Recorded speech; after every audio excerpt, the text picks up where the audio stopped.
Damu, Kiwe conversation. The only place you gonna get it is the only place you gonna get Big U. Only place you gonna get Big U. Free Big U. Ways. Welcome to the Damu Kiwe conversation. Home of the West Coast and the voice of the culture. It's Duse M's the Don. Oh yeah, we back at it like a crack addict. Speaking of crack addicts, Eddieboy, the fake Muslim with the gambling habit, is working. You know what I'm saying? See, one thing for sure, two things for certain. You got to listen to these weirdos when these weirdos get to speaking, right? Whatever the case may be. So Let's this records agreeing to whatever that individual got going on, even though you're not even a part of it, you just agreeing to it. And by you agreeing to it is that becomes like a conspiracy charge, a wiretap charge, or whatever the case may be. So you guys have to be careful, man, on these jacks, on these phones, because you can get charged or you can get implicated in a conspiracy that you have nothing to do with, bro. Pay attention to that. I'm gonna tell you how cold the federal government is. And I never caught no federal case, something like that. I got jacked up. Yeah, I did. I caught a gun case way. I never caught a federal case or got jacked up. Well, I did catch a federal. Which one is it, crackhead Eddie? You know what I'm saying? Oh, we know which one it is. Oh, yeah. We know which one it is. Listen to what he says the feds did about this gun case. Listen. A long time ago, man, but it got dismissed. It got dismissed. Because Baby Bro came and said it was his, but they was trying to charge me. Because Baby Bro came and said it was his, but they was trying to charge me. Wait, they trying to charge you for a gun they found on your person that you had access to or you had on you, and the feds allow someone else to come say, oh no, it's not his gun, it's my gun, your Baby Bro. You think that's how the feds move, bro? You think that's how the feds move? Sounds real familiar. Kind of like CS2 back. What's up with them and all of these gun cases? The Crip cop getting the 40 niggas and Crip Mac and all these other niggas around them catching gun cases. So he says he has the feds caught him, but the case was dismissed. They were trying to charge him. Now, I never heard the feds have to try to charge you. You know what I'm saying? I never heard of the feds trying to charge you, right? So we gonna go Eddie, last name Wagner, race black, age, I think he's 59, about the same age as Big U. He's the same age as Big U. Let's see if the feds tried to arrest him. So we going to pull this up so we can get back to that. You know what I'm saying? We going to play that multiple times so you never forget who someone is when they tell you who they is. I never got caught. I never had a fair case. They were trying to charge you. They was trying to charge you.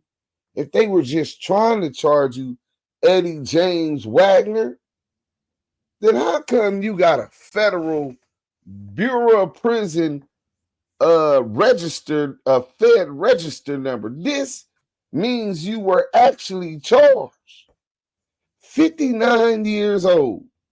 99997/012. Black male. Not in BOP custody. Release date unknown. How the feds don't know what your release date is. Hold on, we gonna go ahead and type mine in because I'm quite sure that the feds, even though I'm off federal probation, right? I'm off. I'm off federal probation, close supervision. I'm off supervised federal supervision. We gonna go Lamonte Sims, black, age. I'm 47 now. You know what I'm saying? We gonna Lamonte Deshaun Sims. Hold on. So, y'all was able to see me pull it up. Y'all was able to see me pull it up. Not in BOP custody as of 6/10/2011. That's my federal number 112, which means LA. 012 is also LA, but an older. So he got his case before he went to the feds, before I went to the feds. 47, black, male, not in BOP custody as of June 10th, that they got the release date. You want to know why they was trying to charge Eddie and didn't actually charge Eddie? Oh, he caught the case, but they didn't prosecute him because he immediately started working. You understand what I'm saying? How the federal government don't know when you were released. You know what I'm saying? But there you go. We know what's going on, crackhead Eddie. You know what I'm saying? We know what's going on. See, we really just sit back and listen to niggas masturbate off at the mouth, like he always says. You know what I'm saying? Like he always says, niggas masturbate off at the mouth. You know what I'm saying? You know, let's get to this real quick. Eddie said his only concern is his little brother. Oh, that's not even the one I wanted to do. Let's stop that. That wasn't the one. Apologies. We'll get to that too. You know what I'm saying? Crackhead Eddie. Hey, Eddie, you think that you could outfool all of the people all of the time? You can fool some of the people some of the time, all of the people all of the time. But what you can't, all of the people some of the time, but you can never fool all of the people all of the time. Crackhead Eddie, we just listen to you and let you masturbate all at the mouth. Remember I told you, brother, when I grew up in Carson, I got dudes that, they work for them alphabet boys. They police boys. Alphabet boys. You know them niggas finally getting that video audience on that dude up in there getting down, Kevin? Oh, is that right? I got it. Oh, damn. They work with the alphabet boys. They police. I got dudes that, they work for them alphabet boys. They police, boy. Bro. You know them niggas finally getting that video audience on that dude up in there getting down, Kevin? Oh, is that right? I got it. And then he proceeds to snitch jacket Big U, another federal tactic, saying he has the video confession of Big U telling in the interrogation room, telling on him. This is what's going on out here, man. Y'all young niggas, shout out to all the YNs, man. I know y'all trying to prove yourself, prove that y'all got heart around your village. Acceptance in your village is huge, especially for people whose identity was stolen from them. You know what I'm saying? To have I am knowing your capabilities. You know what I'm saying? Your strengths, your history and genetic ties really affects the way that you perceive what you can be in life, how you perceive yourself, and how you're treated in your community is imperative to your self-esteem and how you see yourself.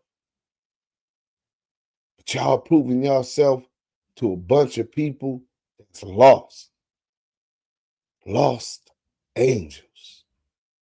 The land of lost angels. Los Angeles. Find yourself.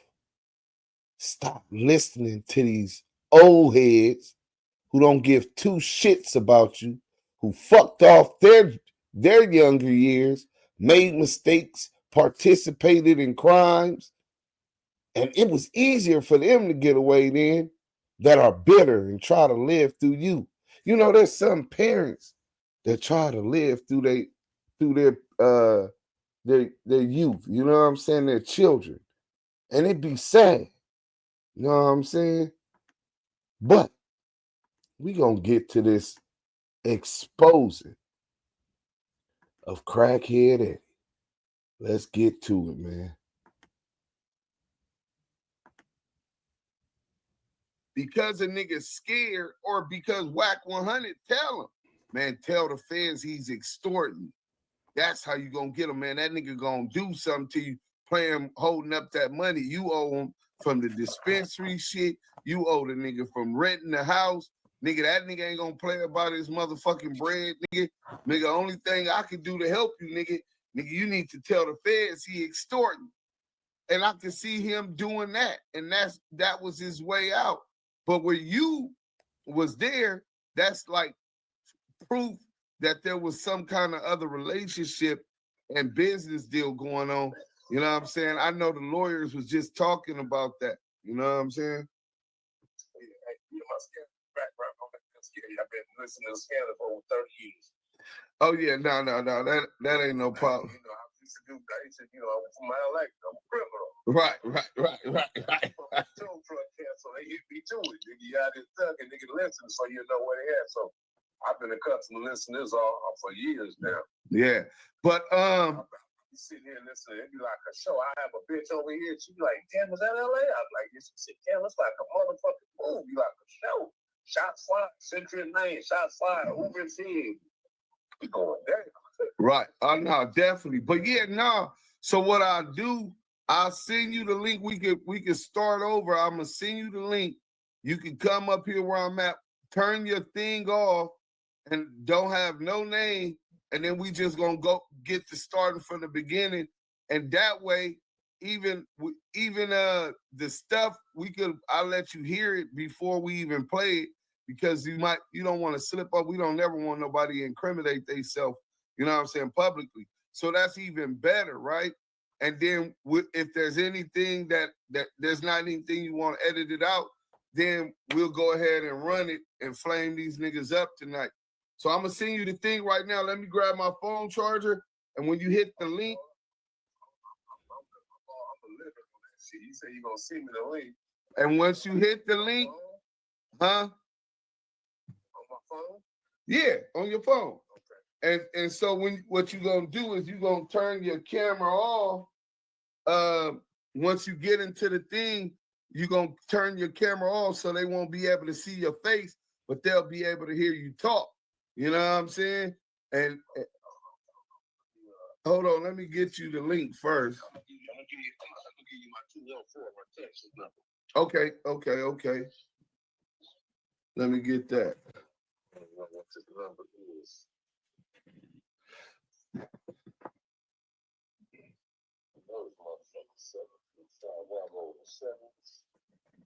That motherfucker Christopher Love Boys.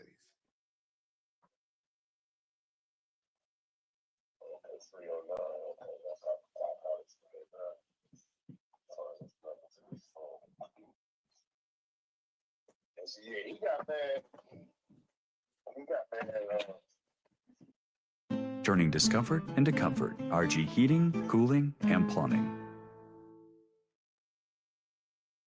Damu, Kiwe.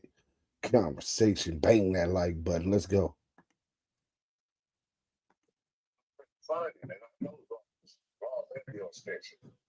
Right.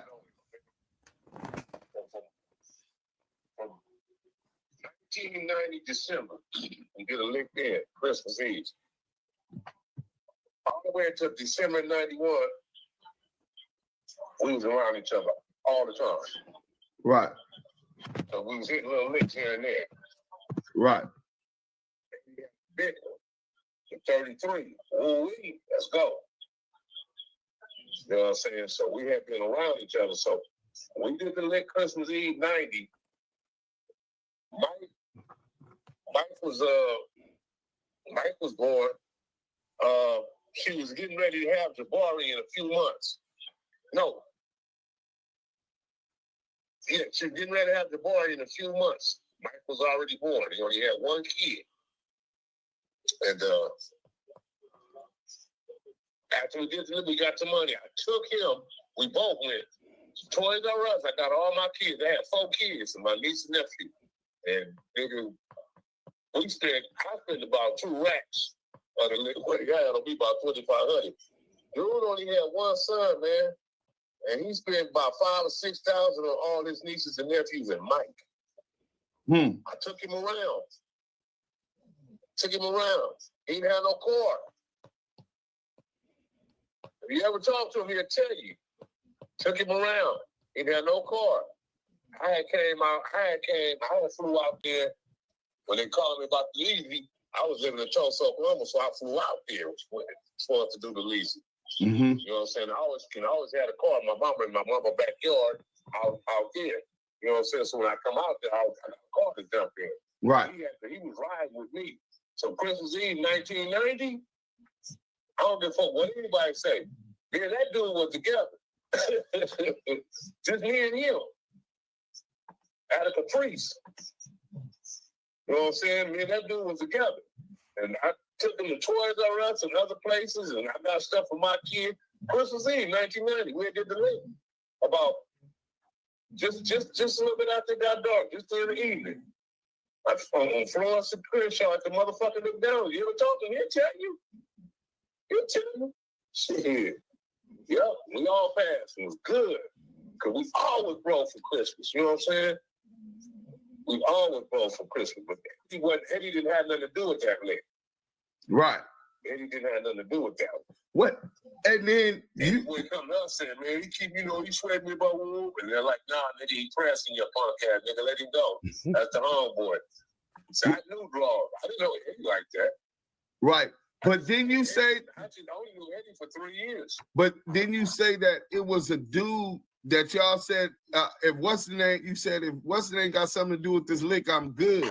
And So Eddie was getting pressed said that the dude didn't by have nothing to do Draws with it. when they was And young. come find out the dude has something to do with it, and that's the one that went bad, right? Yeah, that was in December. Now, before then, we went on one. Yeah, right. We went. That's the first one. Because, he's pressing Eddie, so Eddie finally took us. I said, take it up to homeboy, nigga, let him go. Fuck that. So he went. So they went down. We all, we came out cool like we always did. No violence, no nothing. No nothing. No beat up a nigga. We never had to do none of that. It was almost like a nigga could have did the shit by himself, Right. So we passed on that one. Everybody cool now. He doing his thing. Everybody doing their thing. Everybody cool. Everybody chip it up. This is 91. I always came in from my town and do my thing and grab my weed just and go back to Tulsa. I had Tulsa something locked up. So I'm doing my thing out there. And Draws was in Minnesota one time. He was like, whoop. I said, yeah, man, you can come out here and whoop, but I'll put you, I'll give you a section where you can roll that.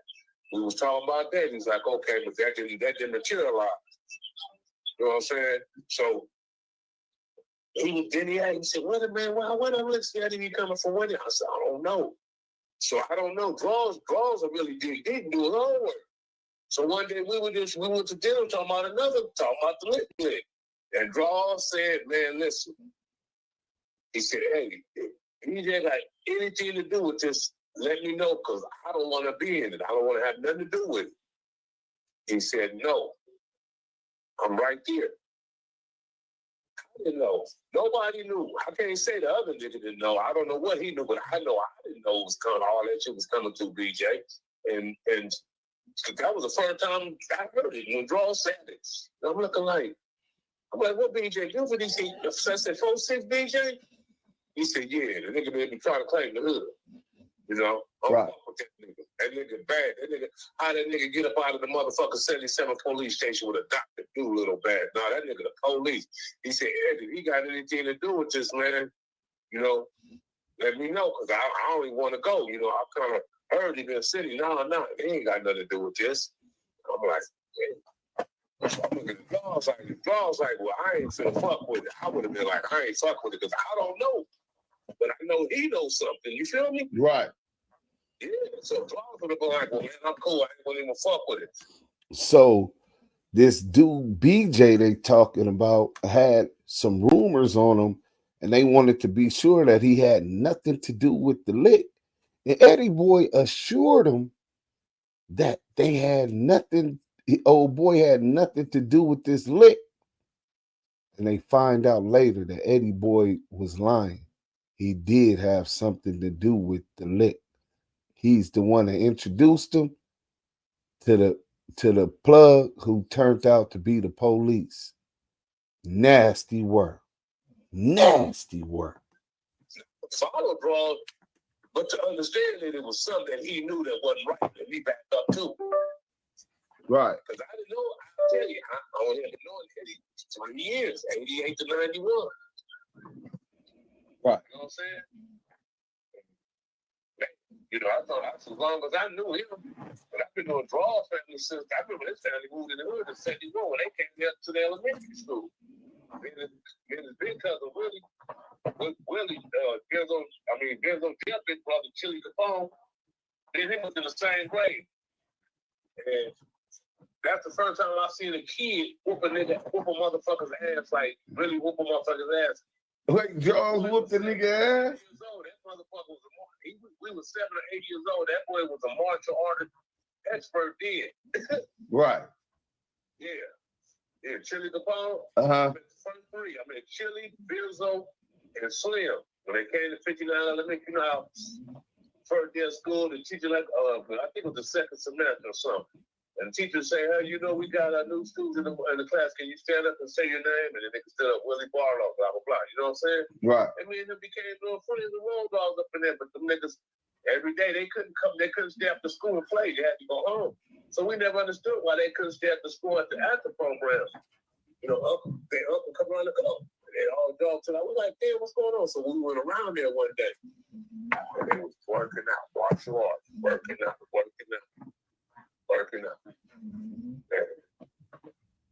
I don't know why, but his uncle didn't want to train us. It was only for his nephews, his family. You feel me? Right. Because, you know, I ain't never seen nobody else work out to. So you'll go around and we'll be across the street. The duplex is playing on football or something. And you'll see, now Big U came over there on the weekend. I didn't know him was really like that, but I knew that was their cousin. Little fat chubby kid with glasses. And they'd always be out in the front, or they'd go right across the street to Van Ness Park, and you can see them from Arlington. They'd be out there doing their karate shit, working out, practicing, working out. You know what I'm saying? Yeah. The whole family, the girls and the boys. You know what I'm saying? Right. Yeah, but when he asked him whether from BJ, he said no. Because he said, if it's for him, just tell me, man, I'm not going. I'm cool. He said, no, it ain't for him. And I'm looking like, hey, you know. You know, so most of the time we went somewhere to sit down and talk about something, Laws was with me. I ain't going to say the other homie name. He'd be with him, too. It'd be us three in the car. Right. It was never us in the car with Eddie. I ain't never seen none of them ride in the car with Eddie. I'm the only one rolling the car with Eddie when he had the Thunderbird and the motherfucking Expedition. I ain't never seen nobody. I ain't never seen the other two homies in the car with it every night. You know what I'm saying? Yeah. Because everybody had their own car. But at one time, Broad did. You know? Yeah. So Eddie lied to y'all about BJ being there. Then they go do. No, BJ was in jail. Okay. BJ was the one who set up the licks. That's what I mean. I mean about BJ having something to do with the lick. So Draws and Eddie go on the lick. Start from there. How they get cracked? Damu, Kiwe. Conversation. Let's go. Airwick Essential Bang that like button. Bang that like button. Bang that like button. Y'all getting this exclusive content. Let's go. BJ the police. The liquid and the people that was acting like they was, the motherfucking cartel, the Mexican, they was the police. It's always the police. It was always the police. Now, from my understanding, I was locked up, but I heard this story before. Back in the day, dogs, BJ had a beeper shop in the neighborhood, and some dog told a nigga, woo, woo, and he had to kick dogs in a 25 cent. From that point on, he had a vendetta against him. Feel me? Right. Going on, he had a vendetta against him. You know what I'm saying? BJ was a squabbler, he wasn't no punk like nigga like that, but when you know you can't whoop a nigga, you can't whoop him. Right. Their whole family, homie, we're not trained fighters. They're trained fighters. We got street squabbles. We know how to squabble up to get up in the nigga ass. They train. They know specifically where to hurt you and harm you at. They know to look where to look on your body to see if you finna make a move. They're trained. Right. A street fighter can never whoop a trained fighter, man. A karate expert, he can never whoop a real boxer, man. You can't whoop a trained fighter, man. Right. I mean, if a nigga, he got karate mixed up with the boxing, you can't whoop that dude. Right. And couldn't nobody whoop that dude. Them niggas around there knew they couldn't whoop it. Niggas that was on the set, niggas that was his big homies was scared of that nigga. I used to be laughing. He's like, what you doing over there, thinking? I said, man, these niggas is really scared of you, man. Right. And Eddie was one. Sometimes. Right. See, niggas don't even know that. I call him Dante sometimes. A lot of us call him Dante. Yeah, no. Call him Dante. No, that's what the family be calling them. When I be talking to them, that's what they be calling. Right. You know, when we was kids and I be around there playing and with them and shit, I never heard his cousins call him Eugene or none of them called him Dante. Right. I never know his name because I always get to say, nigga, when you get to that big you, when do you come in at it? I never knew until I found out his name was Eugene. I always knew him as Dante. Right. Little brother Dwayne. That's how I knew him. You feel me? Yeah. Yeah. You know. But man, they suffered a lot of tragedy in that family. Man, all the males in their family got murdered. Yeah. It's sad, bro. No, it's definitely sad. But even crazier, so he has that trauma and pain that he's been living with day to day. He's still. Man, listen, all your first cousins that you grew up with, immediately grew up with, they all dead. Yeah. That'll fuck you up right there. I'm talking about these like when you playing with first cousins 24/7, and at that time Dwayne wasn't born, Lil Draws wasn't born. So Dante, you're the only boy in the family, in that mama family. You feel me? Yeah. So he around his first cousin, which is all boys, and only one girl was Seminole sister Michelle. So he around his first cousin, they all boys and they all ruffians, they all squabblers. They all squabblers. And then these dudes you've been knowing all your life, they get murdered one by one, man. They got murdered. Listen, man, his auntie lost her 3 sons, and she lost them in the order she gave birth to them. Chili Capone is the oldest, he got killed first. There's old Jeff is the second oldest, he got killed second. Somebody was the baby, he got killed last. Ain't that cold? Yeah, cold. Ain't that cold? But my kids get killed the way I had them. Right. In order the way I had them, man. Yeah. But what's even colder is while he living with that, this nigga Eddie, what's it with this nigga jealousy? He was scared of this nigga too, right? Man, you see this dude didn't come out with a podcast until this dude got locked up, man. They cared about this nigga, man. Eddieboy talk tough and all that, but you ask anybody from City that know him, have you ever seen Eddieboy fight? I ask niggas, I ain't never seen this squabble. Nobody never seen him squabble. Nobody's never seen him squabble. Right. You know what I'm saying? Nobody never seen him squabble now. That's crazy. We was at the Universal Studios. It was me, Eddie, and another homie. Build a website you love Damu with Wix. Kiwe. Were Conversation. your words? Well, the university students watching this motherfucker, and he could call us up there. Boom. Not knowing. They get called draws like, nigga, watch our backs. At this time, that's when I kind of meet dude too. Draws come up there, and he got Nutty with him, right? Right. So it's 5 of us. We run into like 12 motherfucking Hoovers. But the Hoovers don't see draws. I mean, the Hoover don't see us. They see Nutty. Because they know him. You feel me? Right. And then Minnie lock in on Nutty. And then they see me and the other homie, they rush us before they even rush Nutty. If Nutty and Draws wouldn't have been there, me, Eddie, and the homie would have got beat to death. That's all I'm going to say. Right. Them 2 niggas wouldn't have been there, would have got beat to death. And that's when Draws was slim. Right. He never smoked a drink.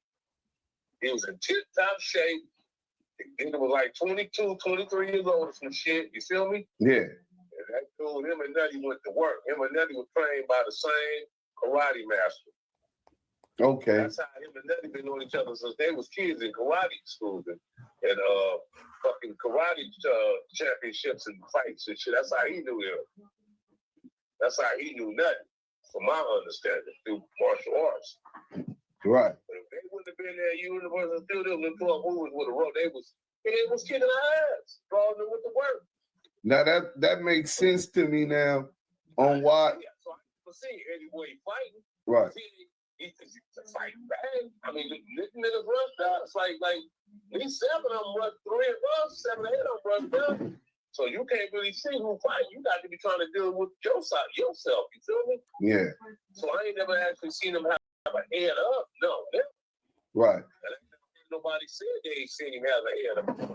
Yeah. He get on there with that little weapon in his hand and all that other shit. Yeah. But nobody never seen him. Police baton. But now that makes sense, right?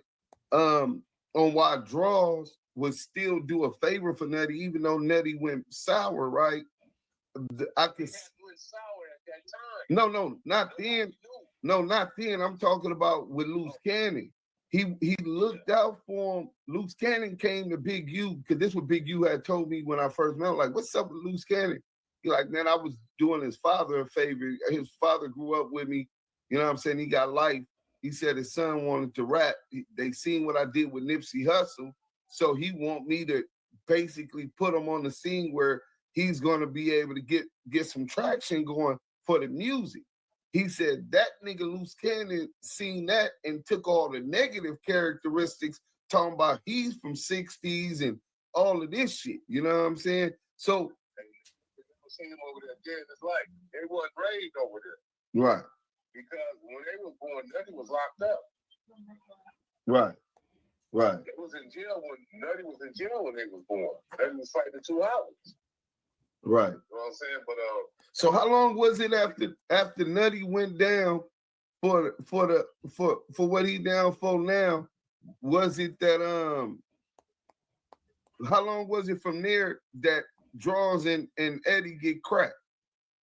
I want to say probably about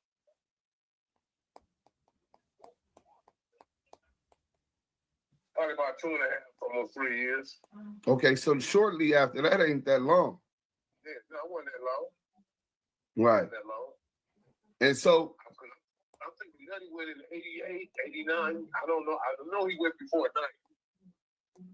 Right. Draws never went in 91 December. I know for a fact. December 91 they went. You know what I'm saying? But I want to say Nutty probably went about like 88 or some shit like that. Right. But he was an informant. It came out that he was an informant. It came out. You know, he was an informant against. He got devil from 5'9" Hoover, the one that Gumby killed in the bed. Yeah. Nutty got him life. Okay, and then that's what. That's what he was doing life for. Nutty snitched on him. Right. Okay, so Nutty snitched on somebody from the Answers got him life. You know, because he was from the Answers and he was from 5'9" Hoover. And then he turned 6-0. He turned 6-0, but draws body mom, but then nobody never really liked him. Nobody never liked him. Nobody never really liked him. But niggas knew this nigga go to work with them hands. He wasn't no punk nigga or physical violence and shit. He's a bitch nigga because he told. You feel me? Right. Oh, just because a nigga told don't mean he ain't a killer no more. Don't mean he won't squat with your ass no more. I know a whole lot of snitches, nigga, that'll squat you to the dirt, make it like they never told. For real. You feel me? So he ain't no punk nigga. So niggas in the hood knew if I fight this nigga, give it to him, I'm gonna kill him. So he went out of his way not to get in no type of arguments with the homie because he knew he gonna whoop their ass and they gonna kill him. Right. You know what I'm saying? Right. And you know, the nigga that shot him, he'll squabbler too, but he'll kill him. So, and he like, nigga, you got the thing on you, what you fighting for? Right. That nigga hit Eddie with that 357 and shit, you know? But after that, when he found out, when he came around, I guess somebody told me that nigga really hurt me. He never came over there again. And then next thing you know, niggas started getting picked up for shit. What did he snitch when because he had the vest on, right? So when he had the vest on, did he snitch on the nigga that shot him, or he just disappeared? He just disappeared. Dog never went to jail for that I know of. He doing life for some other shit, but right. He didn't tell on him. He didn't tell on him. Right. He didn't tell on him. Yeah. So, I guess he was still trying to keep it low. If he would have came out and told on him, niggas would have knew it. Niggas already was suspecting him. But if he would have told on Dog, niggas would have knew immediately. So I guess he tried, he held that in as long as he could. Right. So if he would have straight out, if Dog would have got arrested for that, niggas would have knew it immediately. Right. So niggas had an ideal he was on the on the payroll. Well, Big U told me that Eddieboy was the first one that recognized the nigga Nutty and was saying that the nigga was all bad, right? And then but you was telling me, okay, so the nigga Eddieboy, him and Big U get cracked on this case. Initially they go on the trial. Did y'all go to court when they was going to trial? Yeah, bro and Eddie. I went to court. I went to their court probably about twice. I didn't go to as far as the trial and all that shit, but I went when they first went in, like. Okay. You know what I'm saying? Right. And I went when they first went in, and I went back to see who was gonna tell on who. Right. Because they the only ones they had. So I went in to see who was gonna tell on who. Nigga, and if I'm in the courtroom and I was with them and I'm able to walk out this courtroom, then I know they told on me. So that's why I went, so they could see me. Right. So, but when you realize that, hey, these niggas ain't finna tell on each other. They ain't told us, so I didn't know no more. Okay. Now, when was Big Horse with Eddie saying that he was getting pulled out of his cell regularly talking to the feds? I think it was in Calipatch. Now, as far as him getting pulled out talking to the feds, I don't know if it was the feds or I don't know if it was regular police enough, but they was coming to get him. Coming to get him. But he just said some shit that Eddieboy's so dumb he telling on himself. You know a nigga rat when he's ratting on himself, right?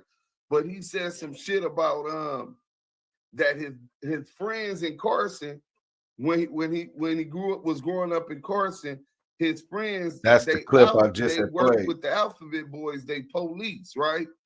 And so that's what's making me believe that it was actually the feds that he was dealing with. And then even more recently, he talked about having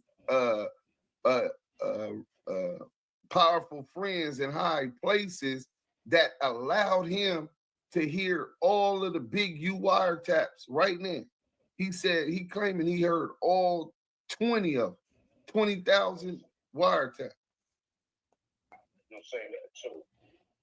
And every nigga I know that been in that federal system, they say only people gonna hear the wiretap is police or somebody that works for us. They said he haven't even heard the wiretaps, and he's the defendant in the case. How do a nigga that don't have nothing to do with the case, the rest whatsoever, had nothing to do with this man for over the last 30 plus years? Why would they let him listen to all the wiretaps? How did that happen? Right. And them dudes, I've been telling dudes, them the police, before all this was really getting deep, I had talked to him. I said, man, stop finna move, man. I'm finna move out of state. I said, man, but stop fuck with these dudes, man. Stop doing these interviews. Fuck all that old bullshit, man. Stop trying to be the face over here, homie. They ain't never had no leader, you know. Stop trying to make them niggas make you look like that. If that's what you're not doing. Shit ain't gonna go right. It's gonna backfire, man. Who is these dudes, man? Nobody know these niggas, man. You ain't got nothing to prove. Right. We know who you are over here. We ain't got to do all that. We know who you are over here. Now, for some criminal shit, that's not what I was talking about to him. I was talking about him going on social media and these niggas setting him up. I said, don't let these niggas pick you off the streets, Ross. I told him that. It tells. Me, him, his son, Dayon, and about 4 of his buddies. His son had just got drafted by the chart and all that. We was at the town having breakfast. Down and just got him a brand new Beamer. We were up for towns having breakfast. And I told him, I said, man, don't let these niggas pick you off the street. His son will tell you that. What's up, huh? What's up, man? Said, I don't let these niggas pick you off the streets, man. You know what I'm saying? Right. And that's what happened. See, he knew Nutty. He brought Nutty on. He been knowing Nutty since they was kids from doing martial arts. When he was kids, before either one of them ventured off into being a gang member. He knew him then when they was kids in martial arts. Because everybody was, in the BKF, Black Karate Federation. Right. So if you're in the Black Karate Federation, you're going to see all the black kids throughout South Central LA that's involved in martial arts. Right. And that's how they knew each other, man. Hello? Hello. I'm your Yeah, child and I'm in Kiwe. prison. Why Yeah. are you Face scamming me? bang that like button, man. That's how he knew. And he, when I got out, Nutty was around. I didn't know Nutty beforehand. Right. I never knew him. And then when I got out, and then people were telling me he should be from 5'9". He didn't get close to the dude. Right, What's right. up, homie? I'm Nutty. What's up, homie? I'm Nutty. I'm like, all right, man. Well, that was it. Right. And I ain't never, fuck with him or anything like that. You know what I'm saying? He come around and some homies would leave. Certain niggas would leave. Because it was already, niggas already had their antennas up just because they hearing, this nigga was from Athens, this nigga was from 5'9" Hoover, something must have went wrong for him to end up over here, right? So Eddie though, so let's get back to Eddie. So Eddie is in the county jail in the Monster Cody book, right? He talk about it. Right. Monster say he. If you really read it right, and you remember what he said about it, this and that, Yeah. you'll see that it rolled him up. It rolled him up. So he been punked the game. Listen, I don't know if you've ever been on the market. Well, all game modules are the same. They just change the numbers. So if you ever been in the county jail on the game module, you know how it is, right? No, I know how it is, but I was only GP. 2,000 flow, 3,000 flow, 4,000 flow. Okay, if you ain't never been in like in the module, in the sales, April, Baker, and Charlie, right? Right. He want us to believe that he was on April, under April is Baker. He want us to believe that he was on April roll, and only 60 over there. And on April and Baker is nothing but Hoovers and 8-play gangsters. You want us to believe that Jews was the only one over there, and they didn't fuck, and nothing happened to him. And we talking about 1988. No, we talking about 1985, 86. Yeah, gangbang is at its zenith. and you want us to believe that you in there with Seth Tripp and Hoover Sanders with the business, Monster Cody in there with the business. Monster wasn't sneaker secure yet. He was still Monster Cody, maybe 3rd Street. You know? Yeah. He was still that dude. And you in there with niggas that's totally killing towards our neighborhood, and they didn't do nothing to you. And like you said, you was in there at best 180 pounds soaking wet. Because you was a smoker on the street. Right. Let's stop that right there. Right. So you know, crackhead Eddie came lying on to the internet, saying that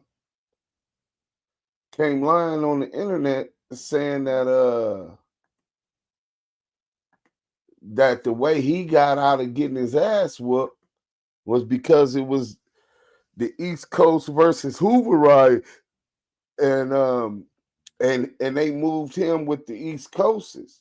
But that's a lie. We're gonna go to Monster Cody book, right? And in the autobiography of Monster Cody book, damn, I already had the page. Now it's gone, bro. Sheesh, let me pause it so y'all ain't gotta wait for me to find it. Hold on. So I'm gonna go ahead and get into this stuff about Eddieboy. You know what I'm saying? Let's get to this, right? So I'm gonna read some of it so y'all can get the context. Remember, Eddie is saying him being a West Side Rollin 60 Crip, who brother little Eddieboy made a statement at the hospital after Monster Cody shot him in the ass.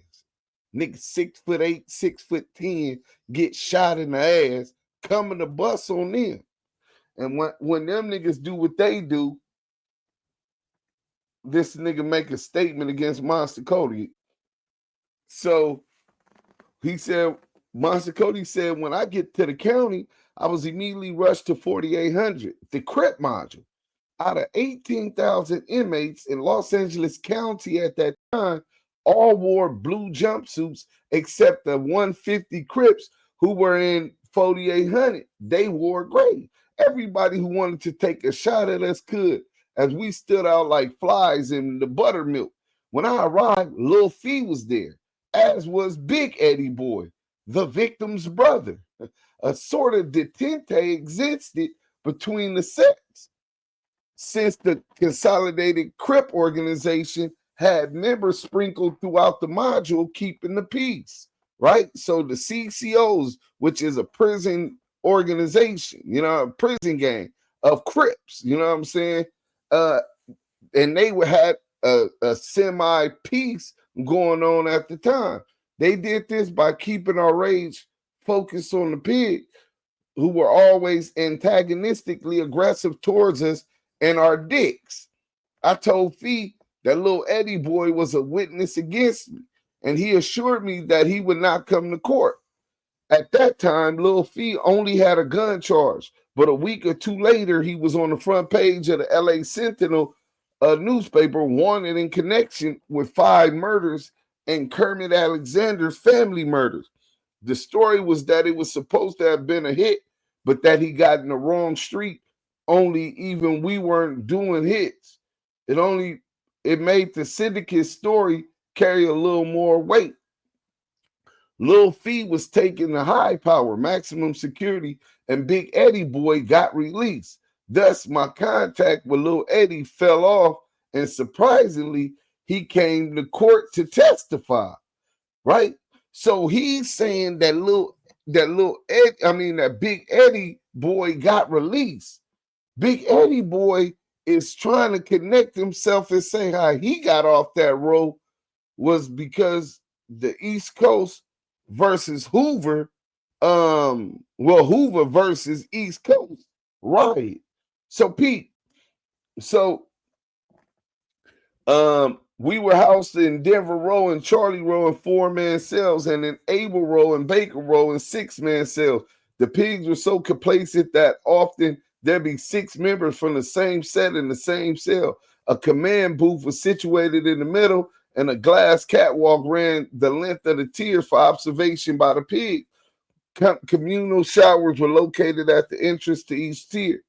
For all of us, 4800 was a new testing ground, and there was always something going on. So, Module 48, the relatively new to us attempt by the Los Angeles County Sheriff's Department, Operation Safe Streets, to curb the gang activity in the LA County Jail wasn't working. Their attempt to isolate us in a module alone and out of the general population was an impossible task. The reasons they gave for such preferential treatment were initially cloaked in emotional rhetoric and sprang from the April 1984 rebellion, in which 17 Crips erupted into rampaging headbangers in the 4,000th floor chow hall. Heron and OG for Spooktown Compton Crip had been beaten by the pigs for some infraction, and other bangers just weren't going for it. Fed up with the wanton abuse from the pigs, the Crips seized the chow hall. After the pigs were beaten and one temporarily detained for questioning, the rebels went after the trustees, the faithful servants of the pigs, who were notorious for shorting everyone on food. The trustees had also jacked up the price of donuts, which they stole from the main kitchen and sold to the general population from the established price of $2 a bag. All were beaten and ran from the chow hall. Then the doors were barricaded. Excuse me. And the demands began. So they go into all of that, right? And then all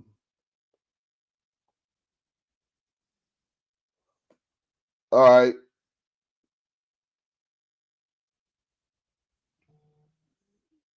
All right. The process of getting boom. Okay, so here we go. In January 1985, this thin line of love and hate evaporated in the face of unfolding developments in the streets. The first major eruption of violence occurred on a slow day, a day that looked and felt like any other day. I was in Denver 8, and my cellmates were Old Man for 9 Deuce Hoover, Kenny Mitchell from the 60s. He was arrested in the 1970s for robbing the Commodores, and Joe D from Atlantic Drive Compton Crips. We had just finished making a batch of Pruno jail-made wine and were preparing to get drunk when we heard a voice. "Cuz, who is that down there from East Coast?" "Marstein," the voice replied. I had seen Marstein at the street races on Florence and Maine before the shootout with Lil Fee and his crew. "Hey, Marstein, what up, nigga? This little sad, cuz. I'm gonna come down there later and rap with you, homie." "All right, cuz." Lil Sad was on Denver Road, and Marstein was on Baker Road below us. I was going to send my regards, but decided to wait until later as I was enjoying my drink. Everyone had heard about LaJoy, Lil Hoove, being killed days before, supposedly by East Coast as he drove through his hood. So when Marstein came in along with Vamp for murder, it was believed that he must be in for killing LaJoy. Marstein now had 2 murders, as he was already in for killing the Swan.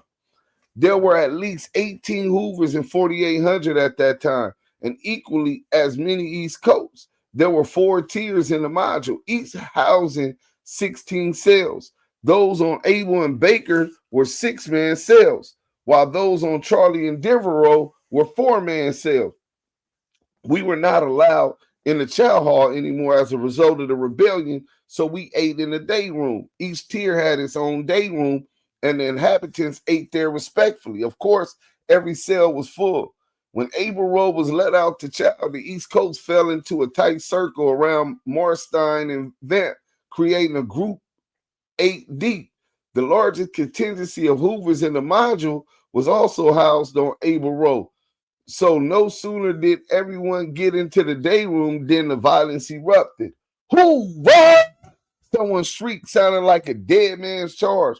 Crudely constructed knives were drawn, and the Hoovers proceeded to stab and beat the East Coast. The Coast resisted, but were no match for the fanatical Hoovers' aggression. From my cell, I could see the battle. Some Hoovers had 2 knives. in hand and were making daring dives into the crowd of retreating East Coast who looked more terrified than hurt. Other Hoovers had whole bars of county soap in socks and were swinging the soap in the socks like, why, hey, and were swinging them into the heads and bodies of the reachable East Coast. One East Coast snake for 7'6" was armed with an ice pick, but in his attempt to strike at the charging Hoovers, he slipped and stabbed his homie Vent. The battle was quick and decisive. When the pigs rolled down, the Hoovers stood on one side of the day room victorious, proud, and as usual arrogant, some still holding weapons. The East Coast were crumpled in the opposite corner, wrecked, beaten, and shamed. Six were stabbed and all sustained bruises. The other Crips in the day room stepped back and let the inevitable take place. OSS's response was a devastating blow to the Crip module and gave us a glimpse at the type of control they really exercise. Morstein and Vamp were sent to the more constricting high-power 1750 module. The Hoovers went to the hole, but the real twist was that all of the West Side Crips were moved to Abel and Charlie Road, and all the East Side Crips were put on Baker and Denver Road. Although the conflict did involve the West Side Hoovers and the East Side East Coast, it was not an issue of East versus West, but rather that these two sets, mere chapters of their respective sides, were at war. Their conflict entailed nothing else. But when OSS split up the Crips, it gave the Hoovers and the East Coast the opportunity to agitate East Side into a war between East and West. And that's exactly what happened. At night, the chanting began with everyone from both sides participating. East Side, Baker, and Denver Road would chant, repeating it 3 times and finishing with a set roll call. East Coast, Avalon, Main Streets, Grape Streets, 8-7, PJ Wide, 4 Trey, 5 Trey. And in response, the West Side would chant, West Side, Hoover, 8 Trey, 6 Soul, Shotgun, Raymond, Playboy, West Boulevard. So, Eddieboy, I read all of that just to show y'all Eddieboy had lied. Eddieboy still wasn't there after the riot. He didn't get sent over there with the East Coast. That was the East Side, West Side split up. Even though that wasn't the beef, what the beef was about, that's how the pigs separated them. All of the East Side Crip sets went to these rows upstairs, and these ones stayed downstairs, bro. So how is they gonna send a Rollin 60 neighborhood Crip, which is on the West Side, to the tiers where all the East Side Crips is at if they set tripping?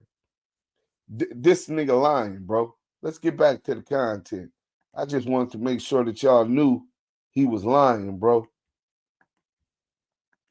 That nigga rolled it up. Let's go. Talk about he went home. That's what I learned about him when he got out. That made him and other homies was telling me they didn't really like him, didn't he? Fuck around. You know what I'm saying? Right. You know, he was a smoker. He used to smoke. You know. Yeah, I see the smoker moves. He got all them smoker ways already, right? You know what I'm saying? He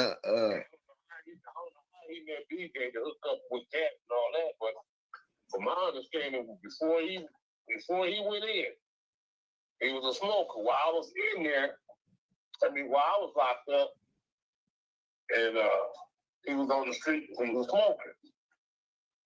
You know what I'm saying? Yeah. So, I don't know. So he poofing. And when I got out, he got out. So he poofing, and then he leaves the county. So he had to roll it up because he talking about it was when the Coasts had a ride with the Hoovers. But first, they pressing you because your brother telling on Monster Cody, one of the joints from your rival neighborhood, you on their side, basically in their module on their tier, and they pressing you, nigga, your brother snitched on me. They more than likely beat your motherfucking ass unless you just was such a bitch that they just didn't feel like bullying you was gonna earn them any stripes, right? No, I felt this how it went down. Yes, because I've been in the mob before. I felt like this how it went down. Okay, he over there. Monster going to court for shooting his brother. He come in there, Monster get word. Monster tell everybody, hey man, Sam, y'all hold on. Let me try to get this nigga to talk to his brothers. Stop snitching on me. Y'all do something to him, then he ain't gonna help you. Right. So they didn't do nothing to him. They didn't do nothing to him for a minute. And he told Monty he wasn't coming to court no more. Okay. Boom, his brother came to court. Now Monster got to take a deal. Talking about giving Monster life for attempted murder for shooting him in the ass. Right. Monster got to take a deal. Now listen, at this time, Monster had been fighting the case for about a year, almost 2 years. Monster had been on fighting that case. Monster had already been in there for about a year. So, because he wasn't there right after Lil Fee. That's who he was shooting at after Street Racing. He was shooting at Lil Fee, and that nigga was with Lil Fee. Right. No, Eddieboy was with Lil Fee. He one of Lil Fee flunkies and shit. You know what I'm saying? Right. But so when Monster realized, damn, this nigga gonna keep coming to court and he ain't gonna tell, that's when they was like, nigga, this nigga, man, let's get this nigga. And that's when they got Eddieboy. Right. Eddieboy got his ass whooped and then rolled up. And I heard this from other people. He got his ass whooped and then he got rolled up. You know what I'm saying? And if you read the book and you hear what Eddie said, he pretty much tell you. He pretty much tell you. These niggas was winning 20 to motherfucking 6, and now this game is in overtime. It's crazy. Which game you watching? I'm watching Baltimore, Colts and the Chiefs. I'm a Chiefs fan. Who's up? 2020 overtime, first possession overtime for the Chiefs. And Mahomes and them coming out. This is the first possession in overtime. Oh, I yeah. think the Colts, all the Chiefs got to do a score because the Colts just had their possession. They just won. Oh, yeah, so a field goal to end it. Kick a field goal. Yeah. Field goal do it. Yeah. So then he, Colts played themselves. but this nigga saying that draws told on him, which is bullshit. I read the appeal. That first and foremost, they can't have a joint appeal if one of them's telling. That's a conflict of interest. But even more than that, he talking about that he telling on that lick, but then he says he ends up on the yard with Big U, and they on the yard together. And then he said Big U was saying that he snitched on that case, but that wasn't the case. No. Is your mattress giving you aches and Damu, pains? Kiwe. At Mattress Firm, our sleep experts can match you with a more Let's supportive go. mattress. That wasn't the case. Listen. The nigga said he sent the paperwork home 30 years ago, right? Right. That's not true. The only nigga he was dealing with when he first went in there was Lil Fish. Niggas hate his guts. He's a bitch. Right. You know what I'm saying? Niggas don't respect Lil Fish at all. Right. Okay. So he said he sent the paperwork home 30 years ago. Now my road dog is like your best friend, Eddie. He never received that. And he said that nigga line, he ain't never sent nothing on to the neighborhood. Why we didn't know about this? It's like a nigga ain't on the front line banging, but I'm around the front lines in the trenches every day. Right. All the gamblers and the gangsters, we had the dice game every day at the front line nigga backyard. You feel me? Right. Ain't nothing back there but real niggas.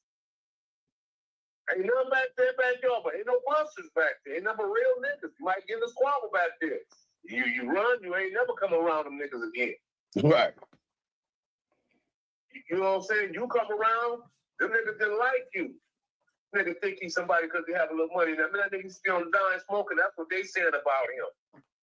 Huh. You don't know him like that. You feel me? Right. But everybody else back here, I know. You know, since 10 years old, 13 years old. You feel me? Wait, so he was really on the dime block. He was really hanging on the dime block trying to get a dime rock. Yeah, it shook the lid on it. I don't know, but how he come from Carson to 10th Avenue and Right. become a Rollin 60 at 19? I don't know. Oh, that's when he started claiming it at 19?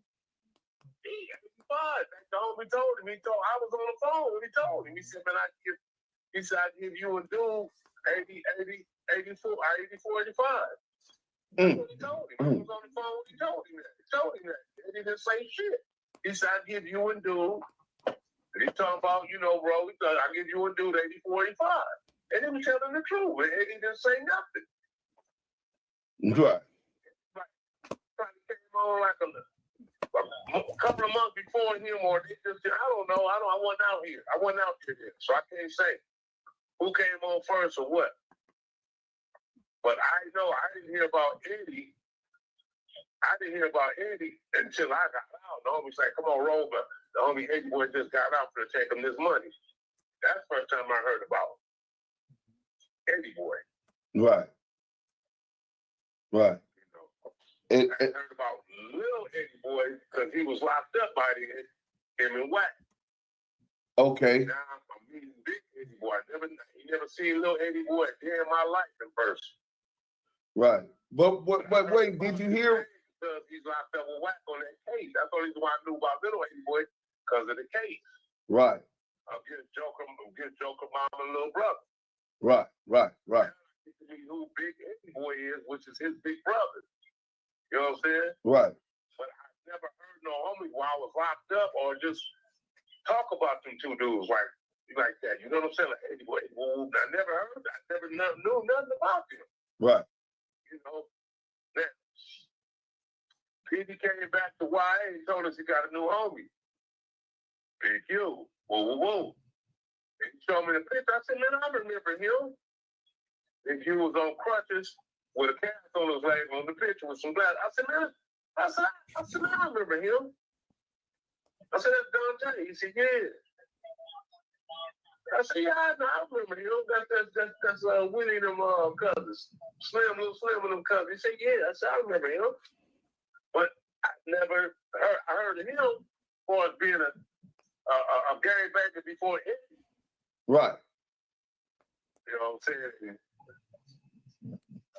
I mean, I don't know Eddie in no gang fashion. When Eddie got out, Eddie was a player.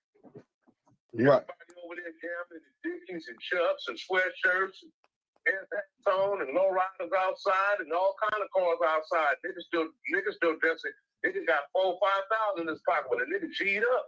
Right. Eddie didn't dress like that at all. He dressed like a player. Right. He come to the dice game and, just try to, because he knew everybody knew that he used to be a smoker. Now he wanted to let everybody know, I got more money than you niggas. Or I got money just like you niggas. You know what I'm saying? Right. So, yeah. But, I ain't never looked. I only knew it for 2.5, 3 years, man. So he get on the yard with Big U. They was smooth at first, and then shit go left. He start having a hard time. He admits he started having a hard bid. But what was he having a hard bid for? Because they had got the word that he had told on Tone. For 111. 111. When he first got to prison, you asked anybody who was in the city. When he first got here, niggas Eddieboy rolling sixes. Banging. When he was on the yard with draws, why you think it wasn't no problem? Because neither one of them told on each other. They both went to trial and got found guilty. If one of them would have told on the other, they wouldn't even been in the same prison, let alone on the same yard. Right. We all know that. Right. We all know that. Because whoever would have told would have requested to be a keep away. Right. They would have requested that. They told on such and such, and I know this nigga ain't playing. I'm not going to go to the same prison he had. I'm going to let him, hey, man, I need to be keep away from him. Right. Why? It don't matter. I just don't want to be around that dude. I put that in my file. You feel me? Right. So that wasn't the situation. So he on the yard. I was on the yard with draws and cool and everything. Everything went to the left. That's because they found out you told on Tone. Now, what was that supposed to be about with Tone? Are you ready to save big at Shields? Yeah, Get all your shopping Kiwe. done during our holiday sale event happening November 23rd through Tone, Eddie, and Tone grew had a drug connection coming on in there. You know what I'm saying? Into the prison. To the prison. It was getting that, the raw, the dog food and everything else on the yard. Right. Only one knew about it was him, Tone, and Tone's wife. Nigga, one morning, boom, nigga, they kicked the door in it. They told him house. You feel me? Right. And when as soon as they kicked the door and told them house, they run Tone's cell. And they run Daddy's cell. Shit, whatever, that's what all I heard. Now, so nigga said, I went. But they don't know nothing else. You feel me? Right. Yeah. Right. Everybody was thinking, everybody on the streets was thinking, or somebody was trying to make somebody believe that he was saying Eddie told on their case. No, we used to say, nah. I said, he can't be saying that. Like, yeah, man, Draw saying Eddieboy told on that case. I said, nah, man, he can't. He said, how you say that? I said, because they both went to trial. And then the Eddieboy would have told on Draws, he would have told on us. If Draws would have told on Eddie, he would have told on us. Like they said, they didn't tell on the other two. Right. So then neither one of them tell on each other. Now, it's a true story, Goose. 1980. They killed the homie DC. We come around there, police around there, got DC body, woo.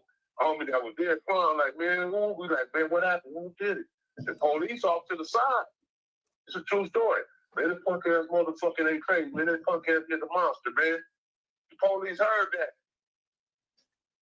Police heard that, came over and said, hey, we all said the right thing. Hey, who you said it was? You talking about monster? They wasn't calling him Monster Cody. You said Monster. Cody stopped late 13. My home said, I ain't talking about it. So we heard you say the name Monster. You crying, Monster did. He said, man, you ain't heard me say nothing. You know what I'm saying? And it was like, well, we need to check what he's done. I'm not taking a report or nothing. He walked away. Well, he's like, come in. He got on. You feel me? Right. He got on. Then, it's like, all day. Come March 81, I go to juvenile hall. I go to jail. I run in the monster in the juvenile hall. The homie in the box, he in there too. The one that had said his name. Right. Now monster in there for the murder on the homies. The homie in there, they in there for a murder on another track. So I see monster like, well, I said, what's up? Now my mom and Monster Mom have been knowing each other for years. And I've been knowing them. See, people don't even know Monster and them used to live in our hood on Hillcrest and Slauson.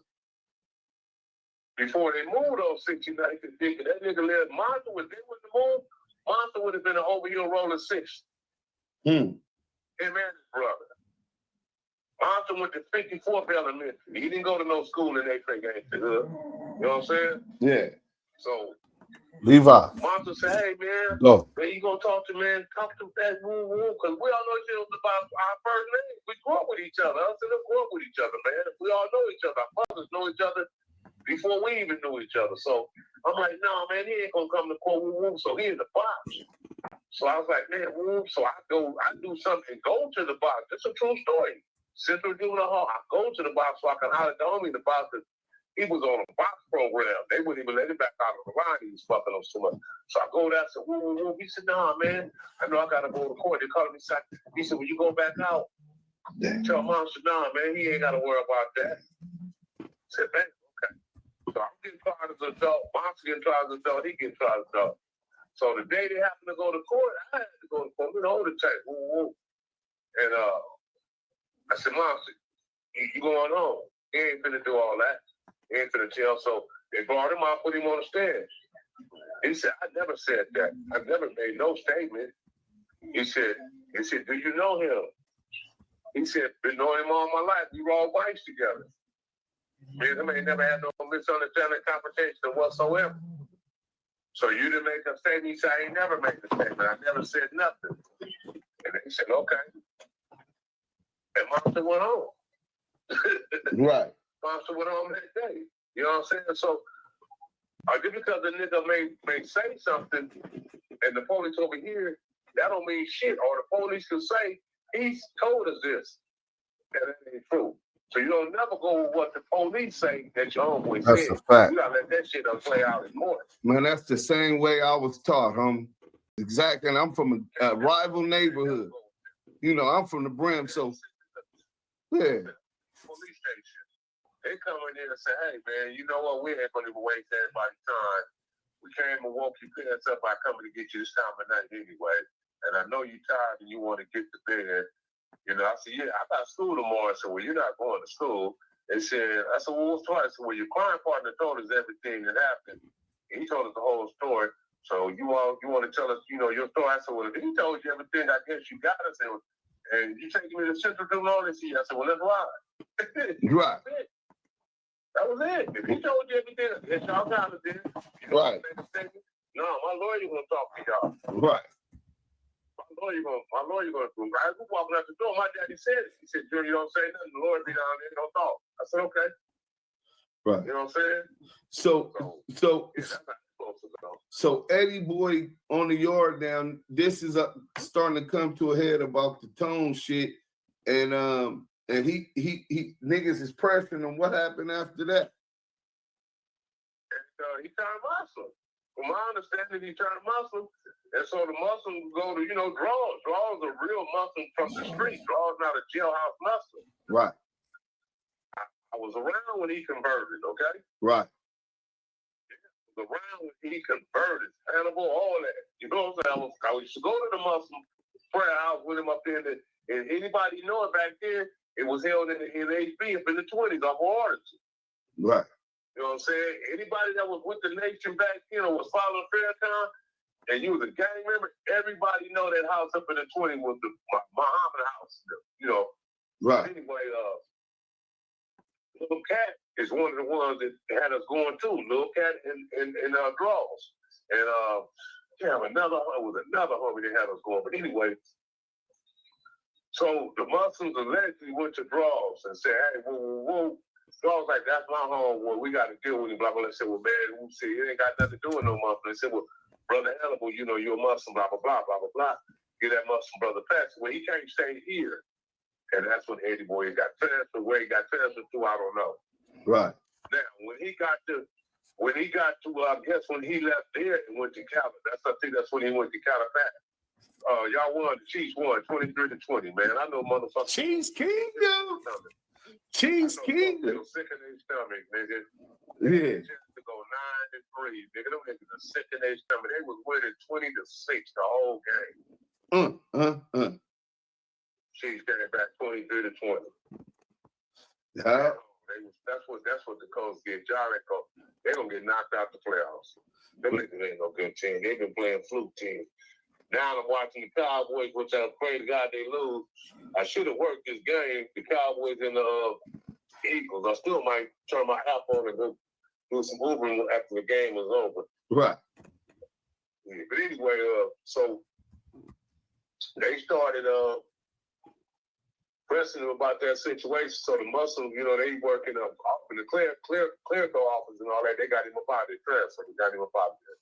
So I guess when he went to Calipat, I guess that's when the police started calling him out, because I guess when the word first came out that he told on Tone, there wasn't no paperwork allegedly. Nobody had been in court, but Tone, it's like how what's the boy name? FG and Mob there. Yeah, perfect example. If you're the only nigga I ever sold 4.5 to, and when they come get me, they tell me I sold out because I sold a nigga 4.5.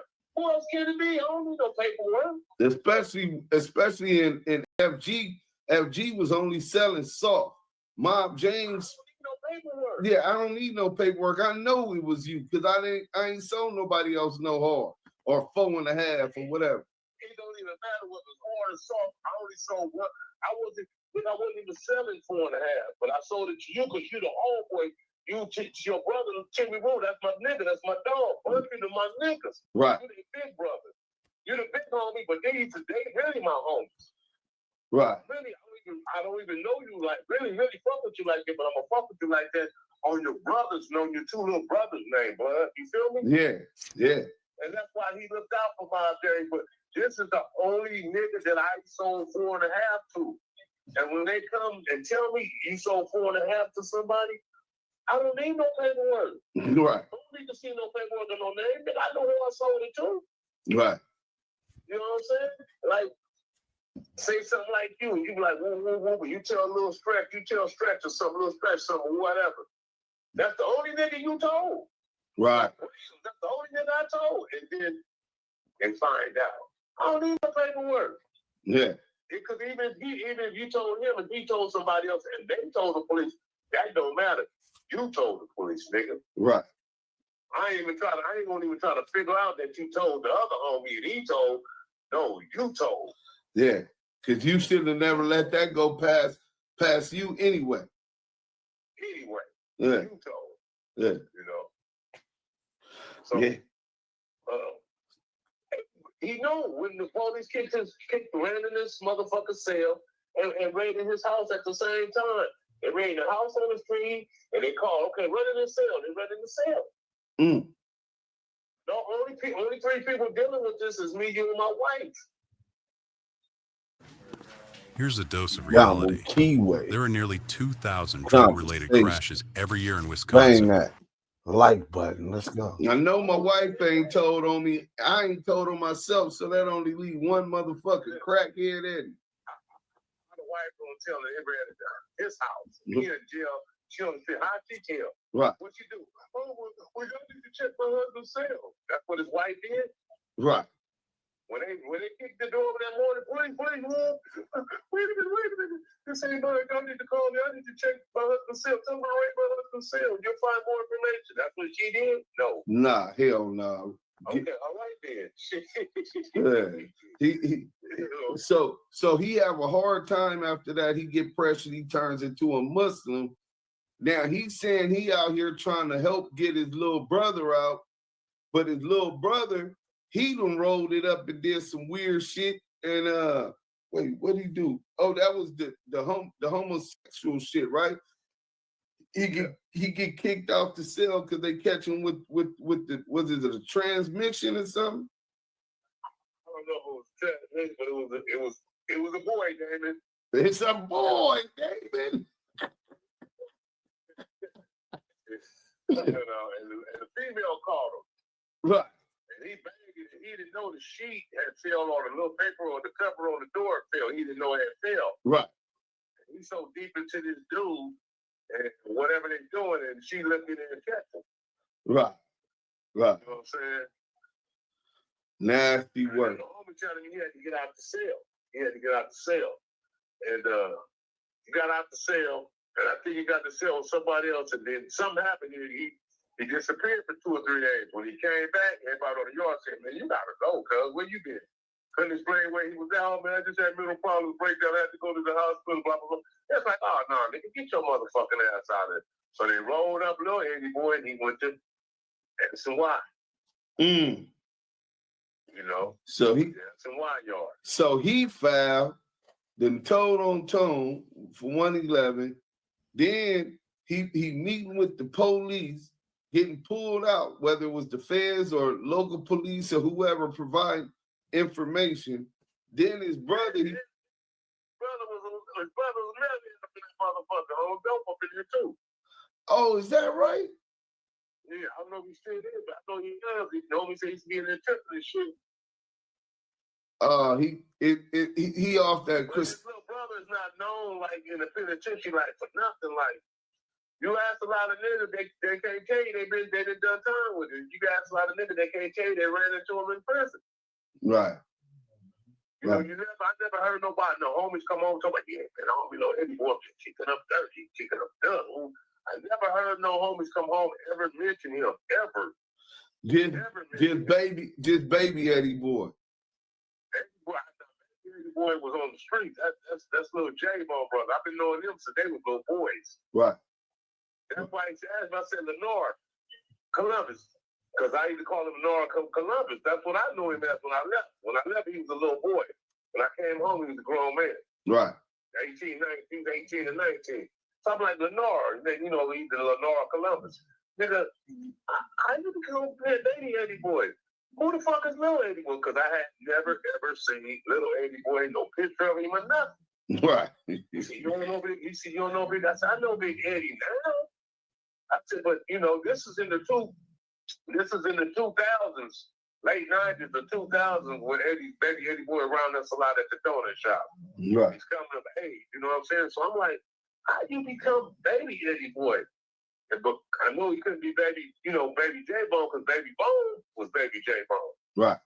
And that was before him. So, you know what I'm saying? So I guess, I don't know how he became, he never told me, man. If he did, I can't remember, but I don't know how he became baby Eddieboy because nobody really linked little Eddieboy to the hood. Like, free little Eddieboy. You ain't never seen no shit like that online or nothing. You ain't never seen that free little Eddieboy. Right. Everybody else. Right. You ain't never seen free little Eddieboy because don't nobody know him like that. Yeah. And the people that know him was only people that was on 10th Ave, that hung on 10th Ave, lived on 10th Ave, but they didn't know him as little Eddieboy 10th Avenue Rollin. They just knew him as Eric, the football player. Right. You know what I'm saying? He couldn't play football no more, so 4 or 5 months later, now he's throwing Rollin 60 up. He banging. Because he could no longer play for Crenshaw no more. He was too old. The nigga 19 in the 12th grade. What? Wait, how was he 19 in 12th grade? He like illiterate or something? Why he couldn't play in Crenshaw no more? You ain't never seen a video of him and Eddie did? Nah. Yeah. The nigga like he couldn't play for Crenshaw no more. So that's when he started talking about he little Eddie from Rollin 60 because nobody never, when I got out, I ain't never heard nobody discuss it. Like, cuz man, that nigga used to get out. We used to roll and I ain't never heard. Man, remember when somewhere little Eddieboy took off on it? I ain't never heard nothing like that about him at all. Nothing ever. Nothing. I'm just being real. I just ain't never heard nothing about this dude ever. The homie called me. Hey, what's up, homie? The nigga, I took off the porch. Mm-hmm. This nigga tell everybody to this day, nigga, I wouldn't have came off the porch and we went for yard. This nigga grew little my block about 4 houses down, 2 years younger than him. I pulled that nigga off the porch. He said, hey, man, you don't know Eddieboy? I said, nah. He said, you don't know no? I said, nah, I don't know Eddieboy. I said, I heard him. I know that's Eddieboy's big brother, but I don't know him. He said, oh, yeah, that's my celly. I said, yeah. So I'm talking to the nigga on the phone. True story. I'm talking to little Eddieboy. Every time I call now, he answering the homie phone. So I'm talking to little Eddieboy on the phone all the time. He said, man, you be seeing my brother? I said, nah, I don't see your brother at all. You know what I'm saying? One time I went into the Hollywood casino and I seen Eddie sitting at the poker table. And I left. Whether you're a professional Damu, contractor or Kiwe, simply take pride in handling your own Damu, home repairs and projects. That's weird. Eddie popping up. I don't like this nigga the police, man. This is after him and Draws got out. He always stealing money from everybody. He's stealing money from everybody. He old man. I'm telling you, he old nigga that did 32 and 37 years old. He owed them the 32 and 37 years in prison. He owed them niggas like $1,300, $1,400. Because you know if you go around these niggas, these old niggas gonna crack his head.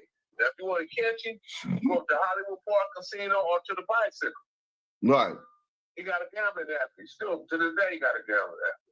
Right. So, ain't nobody going looking for that informant. Can you get in touch with You gonna go to jail.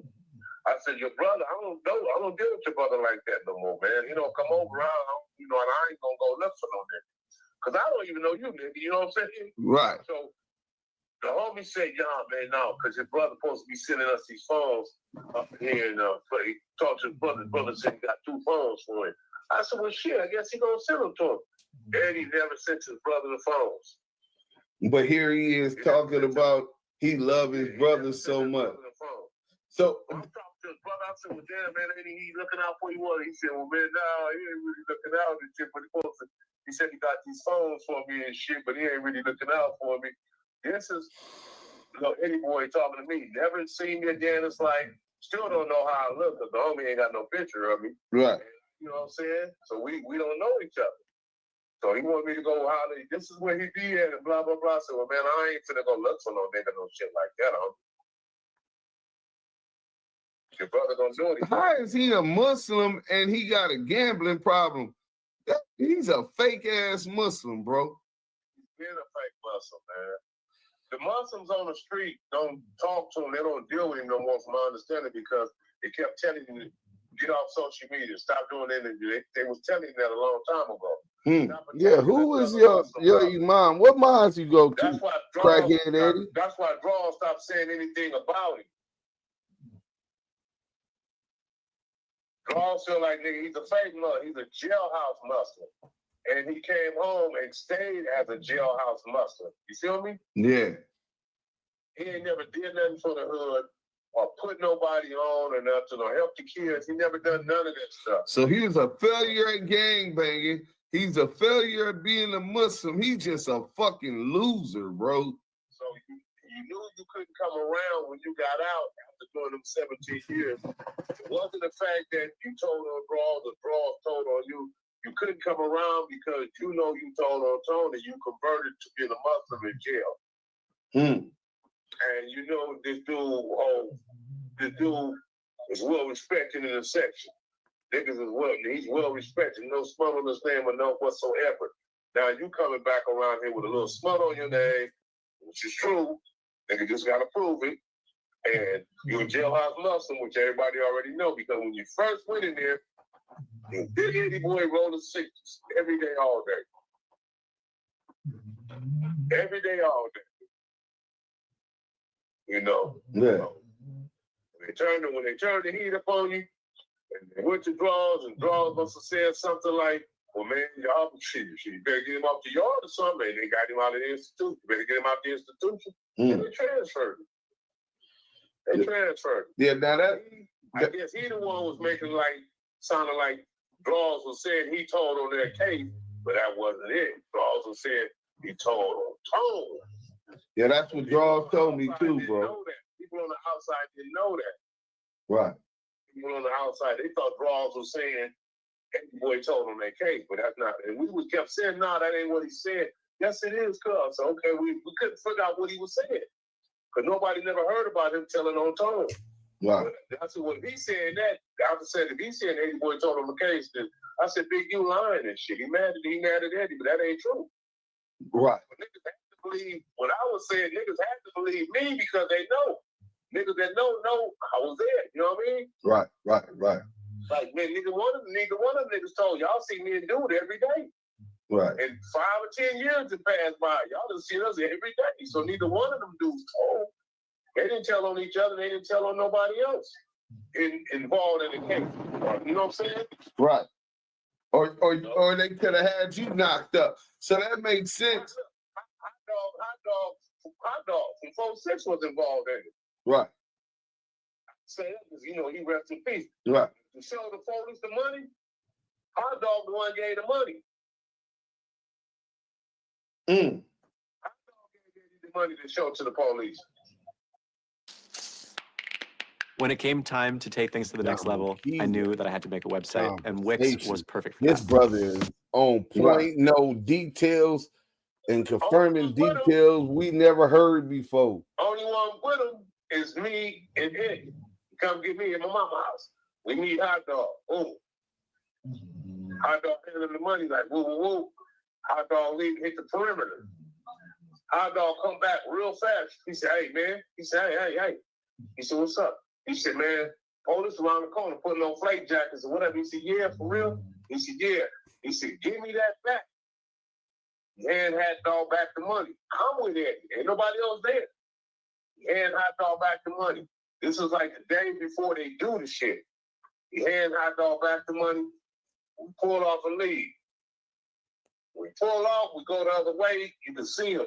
So Eddie called. Did he call him or the dude? I think the dude called Eddie. Where you at, man? Eddie said, man, shit, man, there's a lot of police on. He said, yeah, that's what I was calling to tell you, man. I seen them too. A whole lot of police on the side. We was meeting at the Silver on Manchester Prairie. Right. Nigga, if Hot Dog after him the money, I'm in the car with Eddie. Now, you know how long that damn Sizzler been closed? Say nothing. Nigga, we both went to jail that night. Dog went to jail. Get up there. They was gonna get Eddie that night. I'm saying that. Right. And you know, I was with Eddie unless he told him. Right. You know what I'm saying? But they was gonna arrest Eddie that night. And Dog would have never ever went to jail. But Hot Dog spin back around saying, man, give me my money. They around there putting no flake jackets, a whole lot of police. He had Hot Dog the money. We in the expedition. We didn't even go the other way, and we see them. We see the police over there. We see them, and they all driving towards the fucking Sesame. Because Eddie called and said, I'm up here. He said, we're on our way. I'm on my way. So when we come back around, we see all the police is going Levi, towards go the get in center. your bed because you keep And he snoring called, every time he I called. He said, "Hey, man, go. what's up, man? All these police is up here, man. You all right? Where you at?" And he said, "Yeah, man, I seen him." He said, "Yeah, man, all these police is up here." And, you know, I didn't put it together, and he didn't put it together. That's the police. He is the police. I didn't put it together. Right. I don't know why. I just didn't register. It should have registered.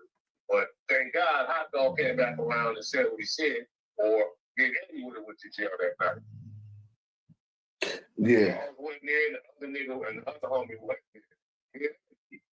Where you at, man? One stop. What? Just got down here for the clip.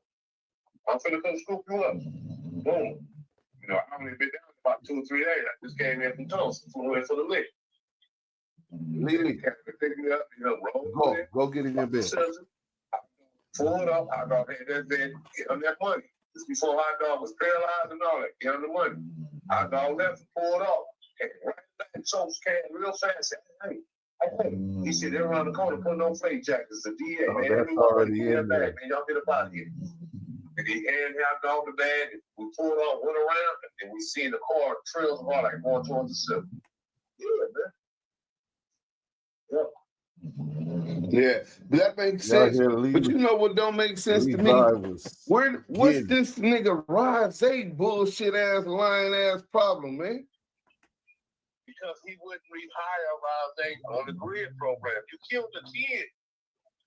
You killed the kid. You killed your godson. Right. Even though he's grown and you killed the kid, the motherfucker we knew as a kid, you killed Pooh, you killed your godson. A dude that's named that. I couldn't let you back on the grid program. Everybody on the program and everybody around know that you killed a kid. Right. Everybody know that you killed this kid, man. I can't. And you killed a kid in the neighborhood. A kid from the neighborhood, a daddy from the neighborhood.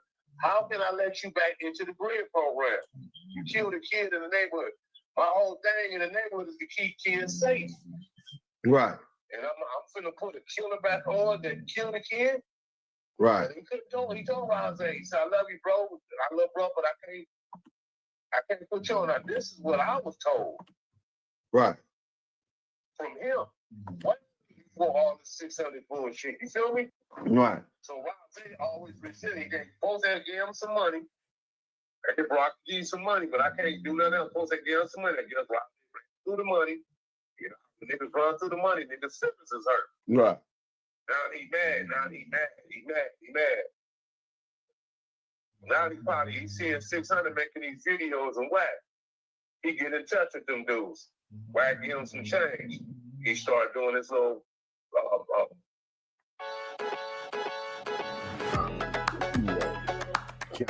This is some nasty work. So Rico the Rat Rod Gay comes out talking bad about the grid program because he couldn't get his grid job back with Big U. Draw. You feel me? Yeah. And if you ever see that video and Draw say, man, I ain't got nothing bad to say about Rod. I was talking to everybody up. I was interviewing Draws. That was me interviewing him. That fucked everybody up, man. We like, damn, where did you come from, Rod? Right. Man, never would have been. This is a real homie, a real homie. Yeah. He's a real homie. Field trip and all that. You feel me? Right. He's a real homie. And it's like, nigga, I never understood that. Hell, man, couldn't believe it. Rob said, couldn't believe it. He got these drugs and he broke. Yeah. Couldn't believe it. And then to come to find out why he was doing it. Because dude wouldn't hire him back on the grid. Right. Right. And then Christopher Love Boys. Let's talk about a little bit of what you know about his family and where this world. His brother Cornell. Cornell. When they showed this picture on YouTube, everybody thought that was his daddy. And I'm looking, and some homie called and told me, said, whoa. I said, yeah. So I went to the video, look. I said, man, that ain't his daddy. I said, he looked like Mr. Love. That's Cornell. He said, I guess then they found out it's his big brother. So I never knew. Well, like I said, I'm 20 years old when fucking Christopher Love Boy was born. You feel me? Right. I'm 20 years old up in YTS when the boy born. So I don't know. But when I seen the picture, I said, "Oh, nigga, nah, that's Cornell." His daddy had him while he was old. He looked like his brother, but he looked more like his mother. The brother looked more like Mr. Lovejoy. Right. The daughter looked like Mr. Lovejoy. Christopher, he looked more like his mama. Right.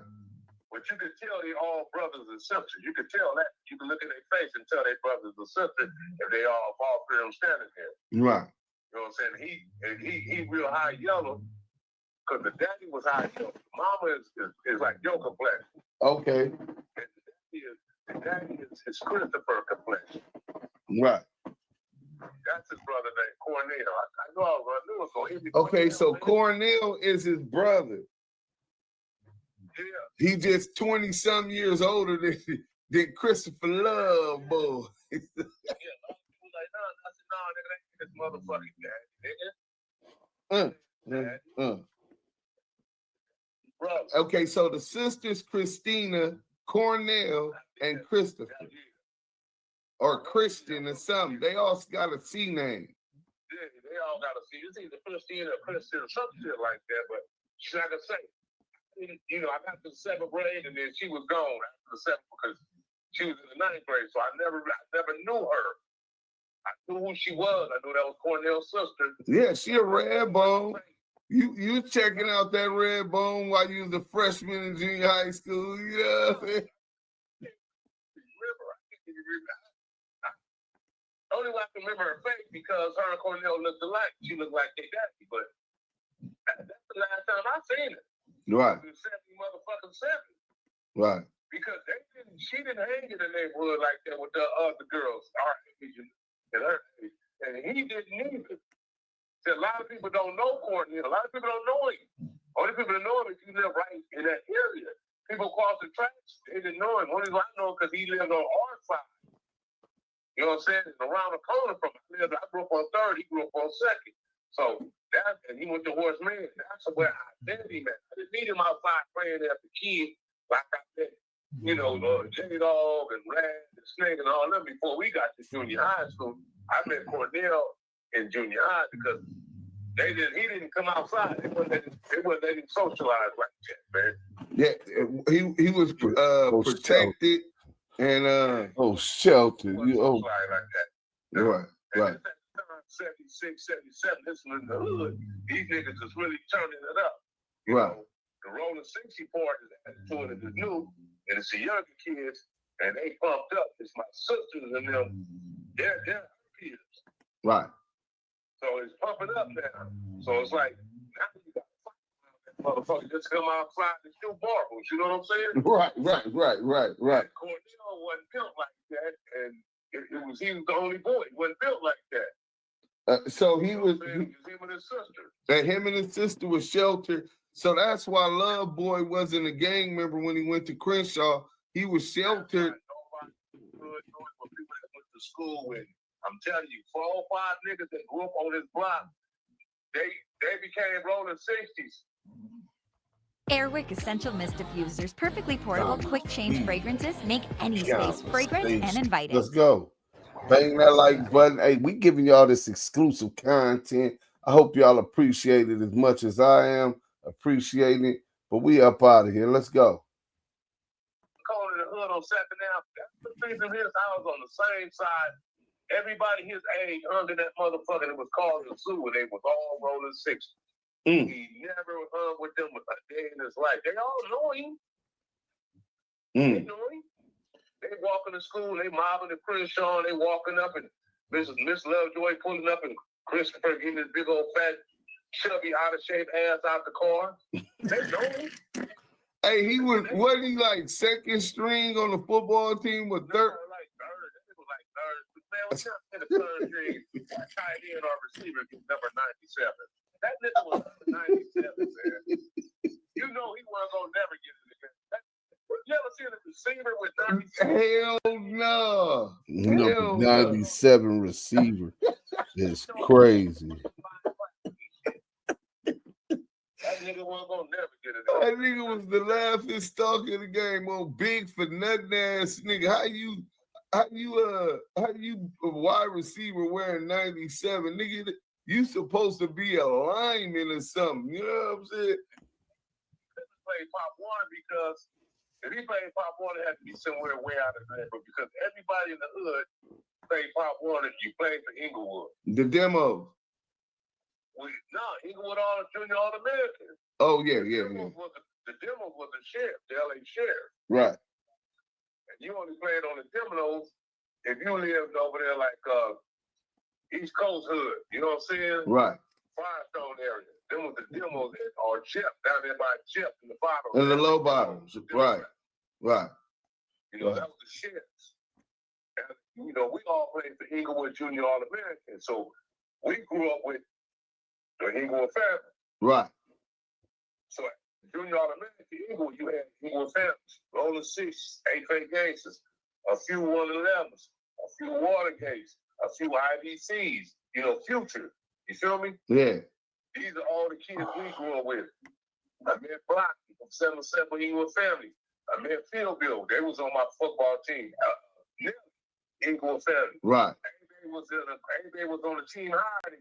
I met all these dudes. We all grew up together playing Pop Warner football. Nigga just, as time went on. Different sides of the track. Yeah. You know, everybody them only live right up the street from us, man. But you know that's the crazy part. Fuck these fuck niggas. You just said something that a lot of people out of town that don't grow up and once born in it don't understand that a lot of us, these lines that we got that separate us as far as territories, once niggas jump off the porch and get into that gang life, a lot of, I grew up with niggas from Harlem or lived on the other side of the track. Niggas from 40s, bitches from 40s. You know what I'm saying? Like, come to think of it, not to cut you off, come to think of it, I used to be in y'all hood every day. Where at? Every day. 37th in Catalina. My bitch stayed over there. I know you know they family. On 37th? The Land family. The what? Duran? The Land. L-A-N-D, Land. Elizabeth Land. Uh-huh. No, I can't say I can't. I asked my dad. What year you used to be over there? Sisters that's years younger than us, the Land family. Big Hucklebuck from accusations. That was her first cousins.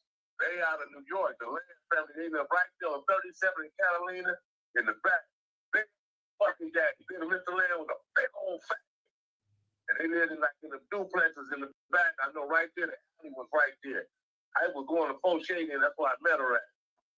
And I used to steal me a G-Ride and go over there. I used to be over there all the time.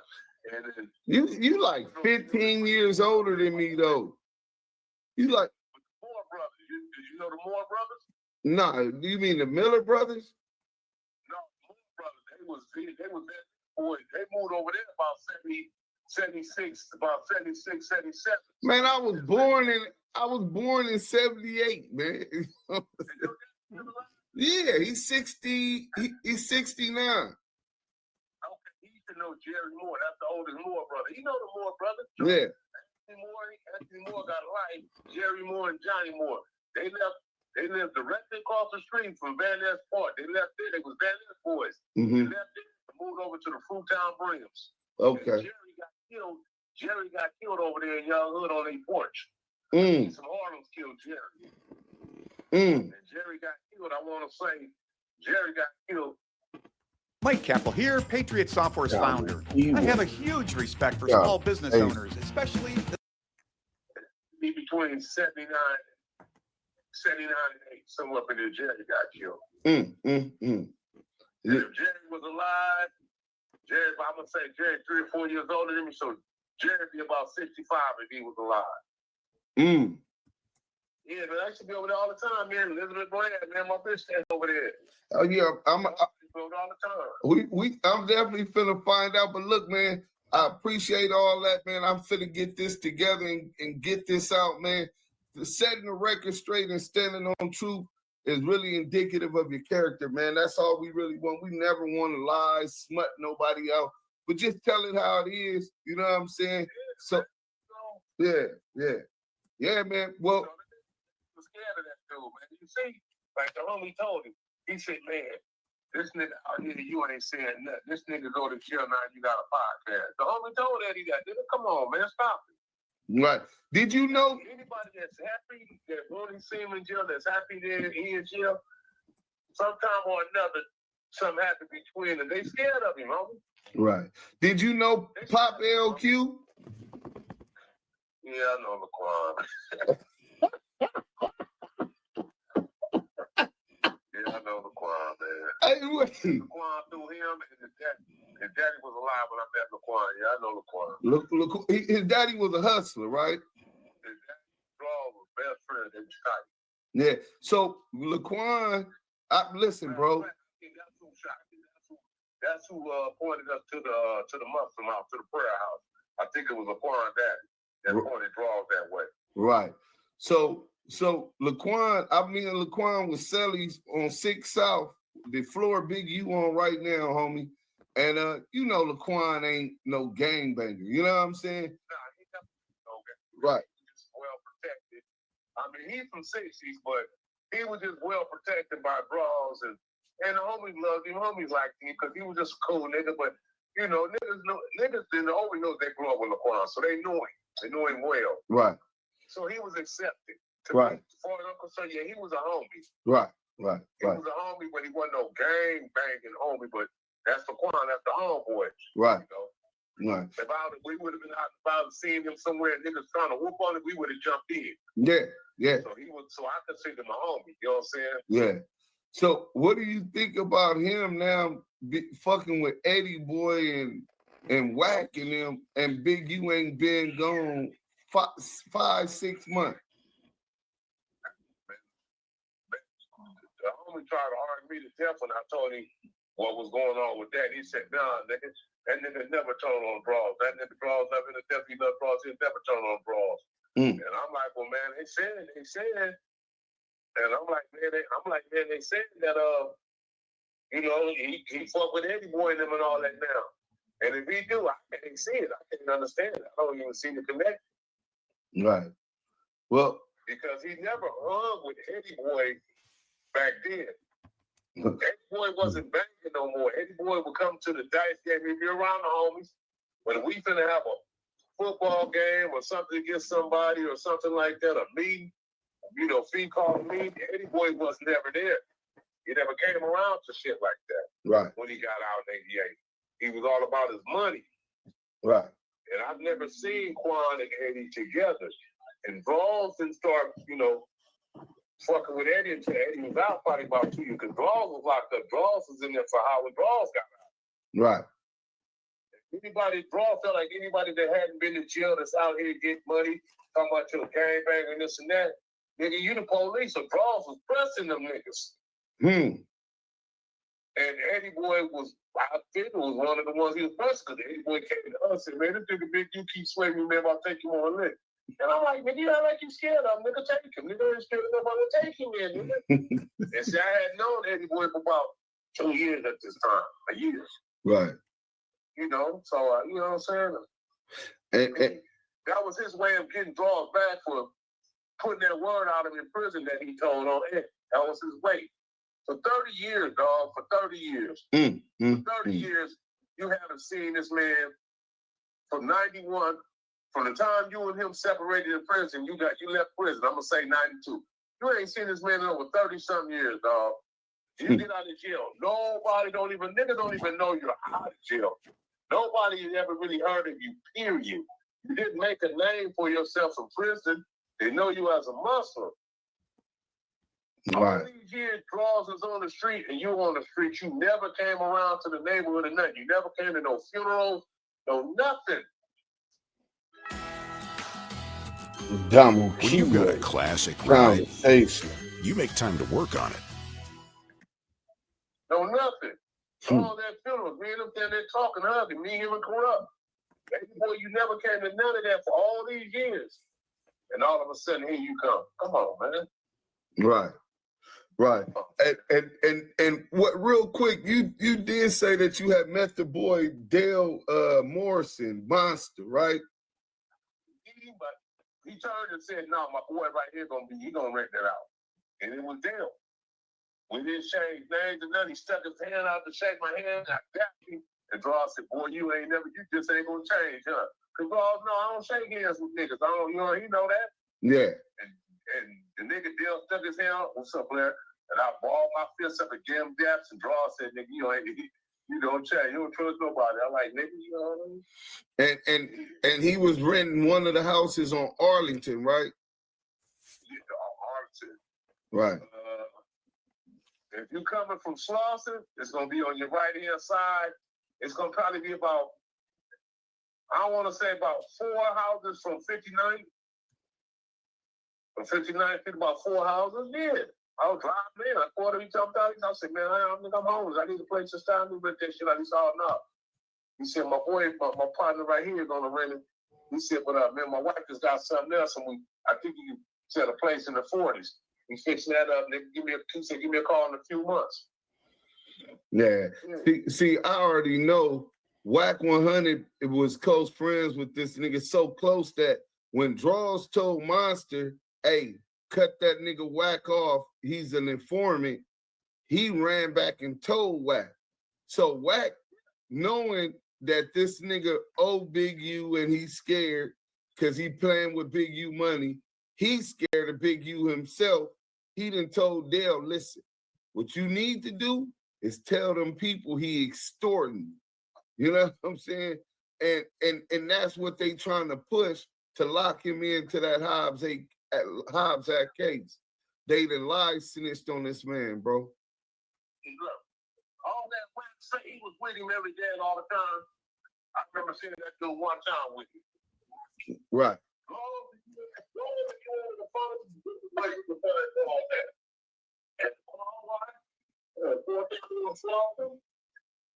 Mama chicken, going down to the Florida. All that friends all I do is the kids. All that when you house is never called the mom or none of that. The story you read up with Jabari and niggas is gonna whip all of that studio and all that. You got nothing who was there, that never happened. Nigga so fucking disrespectful, bro. Why would you make up a fake story about this man's son and his son just died, bro? He knew that he wasn't gonna come on and protest because Draws already told him, don't go on there and protest nothing he say. Right. So that's why he able to come on and go on more line because Draws did, every time he said something, Draws did come rebut. And I wouldn't have either. Right. You know what I'm saying? So he was able to get on a steamroll with him.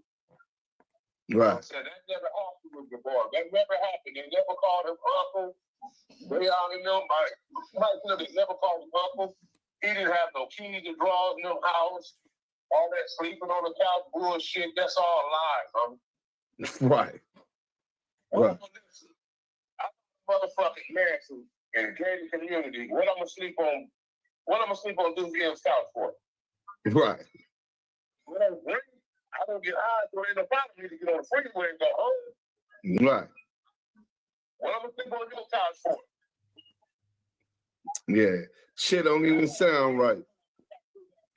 King in the gated community, but I'm gonna sleep on your couch. Yeah, ain't that about a bitch? One man give another man keys to his house, he got his family there. For real, bro, that's stupid. Nah, nigga, I don't trust nobody that motherfucking much. Nigga, you wouldn't even give your dad your keys to your house and you got a family there, nigga. Right. Don't really get a key, nigga. If you don't live here, you don't get no motherfucking key. If you live here, you have to be old enough to get a key. Right. Lucky enough to get a key, nigga. Yeah. Yeah. What man gives another man key to his house and he has his wife and kids there, man? Ain't nobody finna do that shit. That nigga's a motherfucking lie. Draws will come on and rebuttal that because for what? Let this stupid ass nigga keep talking. Y'all want to keep believing this shit. I had kids to his house. I stepped on the couch. We had kids to his house. His kids call me uncle. You know ain't nobody finna come on there and say that's not true. That's why he kept saying that. Right. All you have to think any straight nigga. If you ever gotta be a straight nigga to be like, what man would have another man key to his house and his family lived there? Right. Not that he lived there by himself. He has a wife and a daughter and 2 sons that live there. And look, and grandkids that be over there all the time. Come on, man. And he gave you the key to his front door? Come on, man. Yeah. Well, whack, no, ain't nobody gonna believe that but them dumbass whacking-nets that sit over there and praise him all day because they not tied to the streets, the community, or nothing that got going on. So he's their closest link, and they just run with whatever the fuck he say. But look, I gotta go. The wifey just texted me. We supposed to be eating our dinner. So, but thanks again, man. Stay in contact. Anything I could do to aid and assist.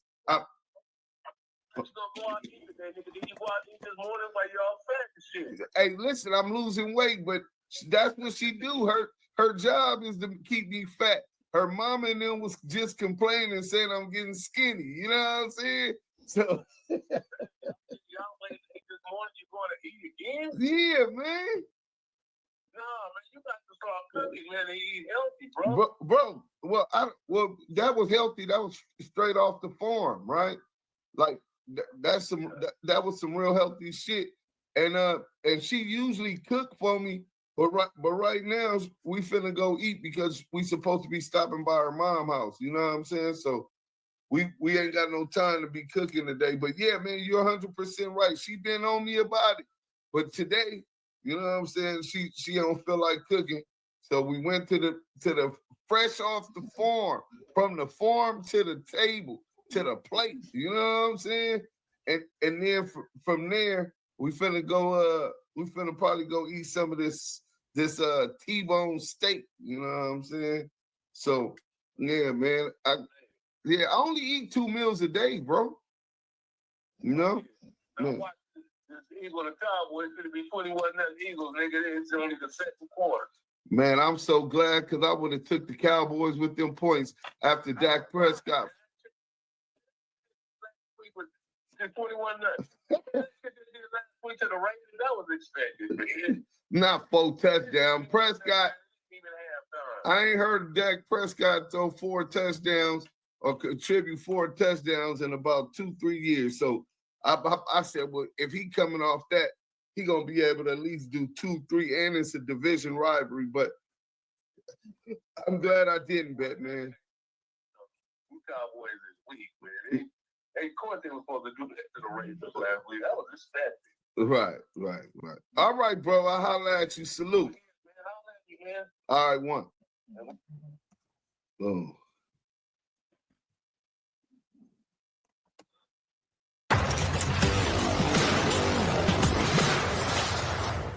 Salute. So that was pretty much it. I just made sure that I had to get that out there to y'all. We up out of here, man. Obviously, crackhead Eddie think he got all the sense, and that he just fooling everybody. You know what I'm saying? But he was talking about how he lied. Now, mind you, that's one of their crimey, Big U and Eddieboy, crimey, allegedly, right? Southwest Los Angeles reputed Crip chiefs gets 23 years in robbery. Reputed kingpin of one of Los Angeles' most notorious Crip factions was sentenced Monday to 23 years in prison for trying to rob an undercover sheriff's deputy of 33 pounds of cocaine. Eugene Henley, 26, known as Big U, was arrested. This was in 92.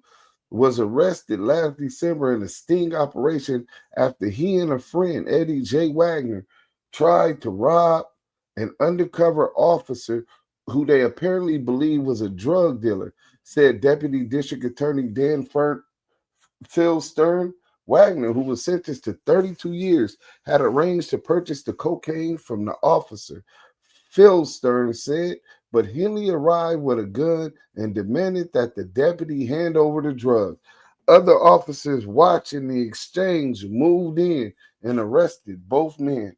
Although Henley denied any gang affiliation, he was described by gang experts as the leader, if not the top man, in the Rollin 60s, the heavily armed Crip gang based in Southwest Los Angeles. West side of this motherfucker right here. West side of this motherfucker. Hey, free Big U, man. We gonna keep pressing these suckers, these informants, these agent provocateurs, the modern day William O'Neill's like crackhead Eddie James Wagner. Till then, Damu Kiwe.